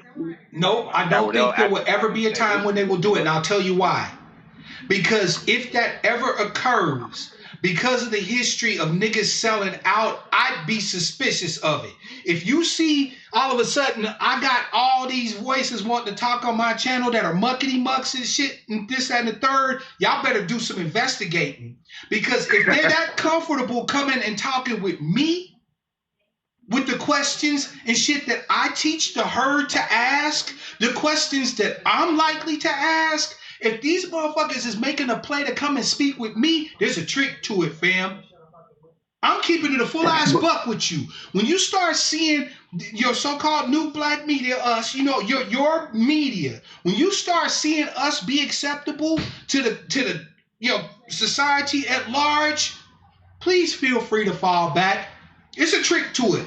We sold out. If they ever appear on my broadcast, fam, they don't have a choice because they have. No, because see, here's the thing. We don't trust them. Y'all trust me, right? Right. I have a responsibility to ensure that I remain trustworthy and free to speak how I speak. I cannot honor that responsibility if I start letting these fools come on here and dictate the narrative. Y'all trust me because when I speak to you, what I speak to you is the truth. It's something you can bank on. You can say, shit, Mark Black told me that Trump was going to get elected back in 2016. Mark Black said there was going to be some depression. Mark Black said that we need to go and prep food and shit because of the corona. You see what I'm saying? I've built that reputation by being trustworthy, accountable, and so on and so forth. If I ever get to a point where I've got these fools, basically, letting them use my platform to come talk to you, I'm basically at that point indicating that they're trustworthy. But none of them have shown that they are ever trustworthy when it comes to us. So if I'm starting to let them speak to you, then you can't trust me. The thing is this, though. They may not necessarily want to. Let's say, like with Bernie Sanders, right? I'm sure he went on Fox News not because he wanted to, but he's like, I gotta go on there because I gotta at least, you know what I mean? But here's the thing: Bernard Sanders, I don't even like Fox News. Bernard Sanders don't like Fox News. This is true, but Bernard Sanders is comfortable with white folks. See, it wasn't that much of a stretch for Bernard Sanders to go on Fox and Friends and this, that, and the third. Why? Because they was white folks like him. But now take Bernard Sanders and put his ass in a room full of hostile ass black people who are asking about reparations, who are asking about protective citizen status, who are asking about the application of benefits and shit to illegals and this, that, and the third, and then it becomes a whole different ball game. Right. Okay. You feel me? So, fam, I get where you're coming from. Yes, we want them motherfuckers to start coming and talking to us, but they need to come on their platforms. In other words, it's like when Jason Black says, if you want to know what a black person truly think, put them in a room full of white folks. They'll tell the truth about everything, right? He's right about that shit. But if you really want to know what white folks think about black folks, put them in a room full of white folks and make them talk about it. They'll tell you, you'll get everything you need to know. Right. Because there's certain shit they're not going to say when they in the room talking with other white folks. Right? They'll come in Buffalo and tell us anything. They know 90% of us ain't going to fact check shit. If it sound like a good game and they, you know, sing a praise song with us and shake the hand of our preachers and shit, we going to ride, right? So they know they can come and tell us anything. The key test for a white politician is what they say when they talking to white folks. That's true. You see what I'm saying? Because notice what happened with Tom Steyer. When Tom Steyer started being on some full-throated reparation shit, white folks didn't want to hear a goddamn thing he had to say then. Then he switched over to that, because I noticed that he switched over. At first he was reparations, then he switched over to that immigrant bullshit. Mm-hmm. And not in the sense of bad. Don't get me wrong. I have immigrants that I know that it's not saying that he can't do anything for immigrants. Not what I'm saying. But he started to be, okay, reparations. And black folks were like, all right, that sounds good. He's straightforward on that. He's been consistent. Yep. Then when it was around white folks, he started to say, well, people of color and, you know. Yep, and it was the same thing when Marianne Williamson asked. All that bullshit. It was the same thing when Marianne Williamson asked. When she talking to us, it's reparations, reparations, reparations. But then when she talking to white folks, she's like, I don't believe that the majority of Americans are racist. Bullshit. How they not racist? They benefit from this shit. Of course they're racist. Like, bitch, are you high? See what I'm saying? So that's the key thing for both groups. Right? If you want to know the truth from black folk, put them in a room with white folks. If you want to know the truth about black people from white folks, put them in a room full of white folks. Right? Like, you see what I'm saying? We don't need them coming to talk to us. We know they spin us yarns. I don't want to hear what they have to say. I want to know what they're talking about when they're talking to other white folks. That's a good point. Yeah, I didn't think about that, but you're right.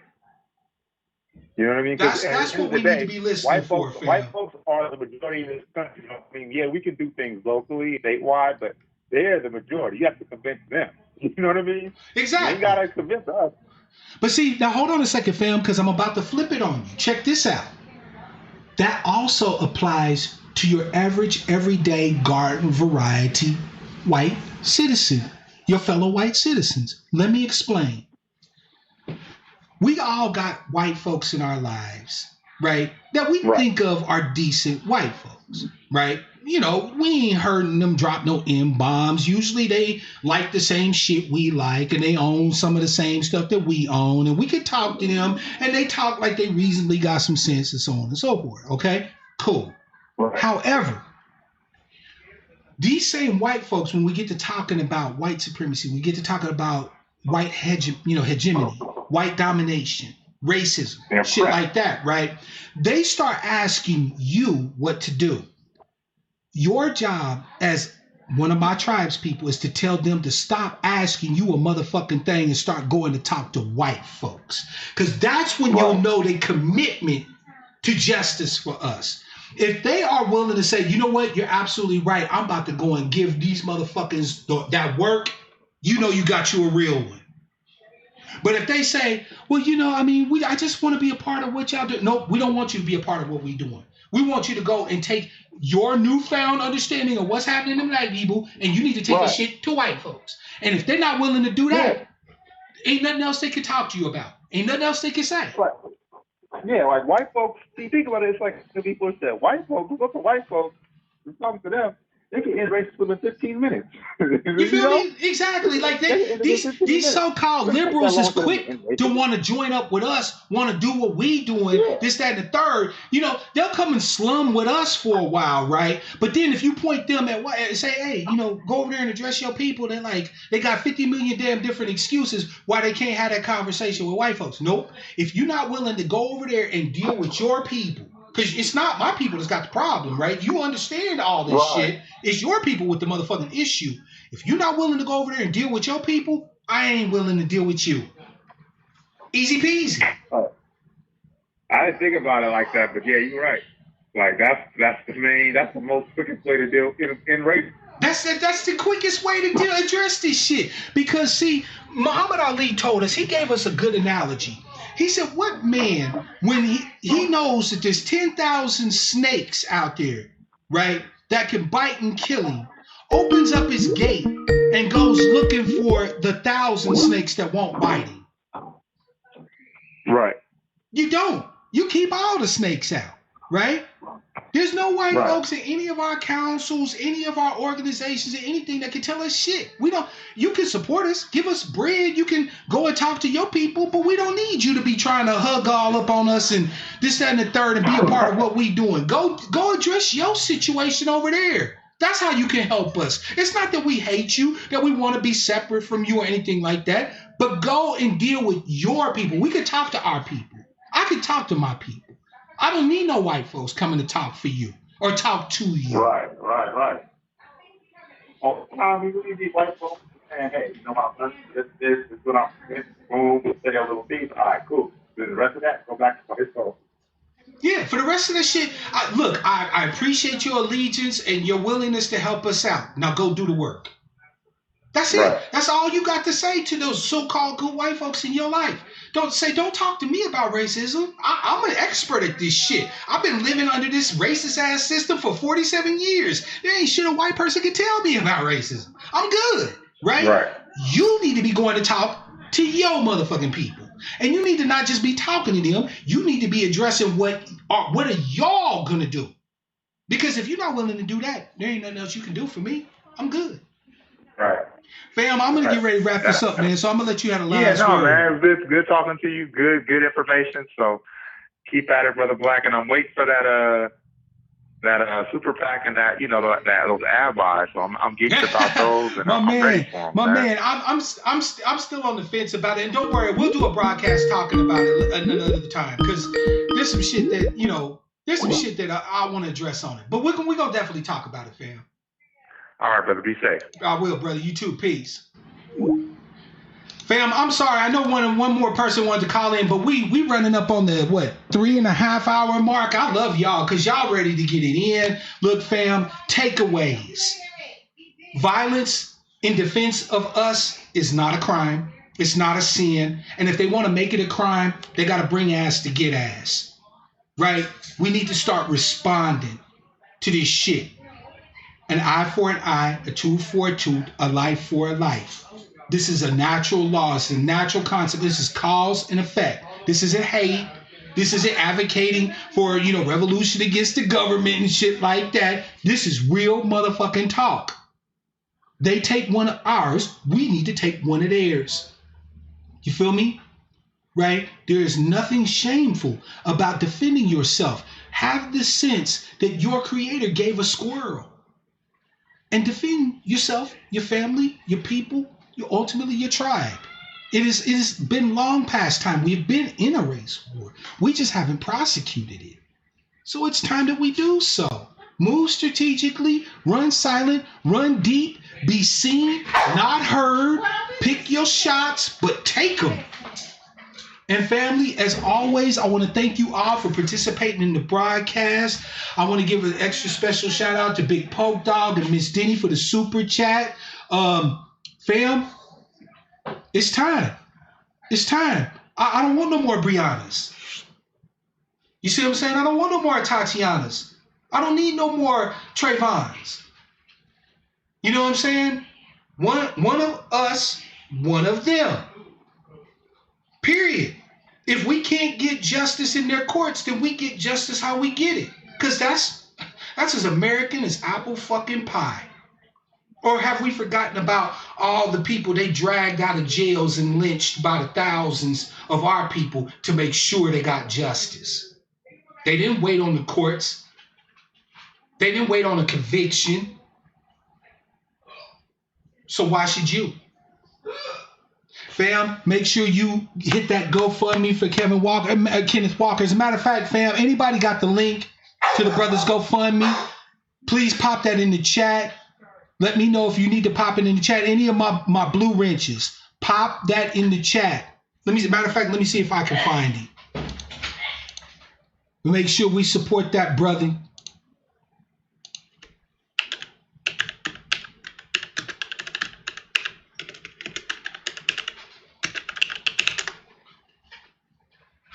Here we go. I'm popping it in the chat right now.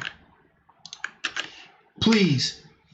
That brother right now is at $146,418 and climbing. Give 5, give 10. He deserves to have an opportunity to beat this motherfucking case, to have some justice. It's a travesty that he's even having to face this. So we need to make sure that we do justice. And if they won't give us justice, we're going to take it. Fam, I love y'all. Thank you so much again. As always, fam, I want to wish you all love, peace, prosperity, and power. Real power to our people.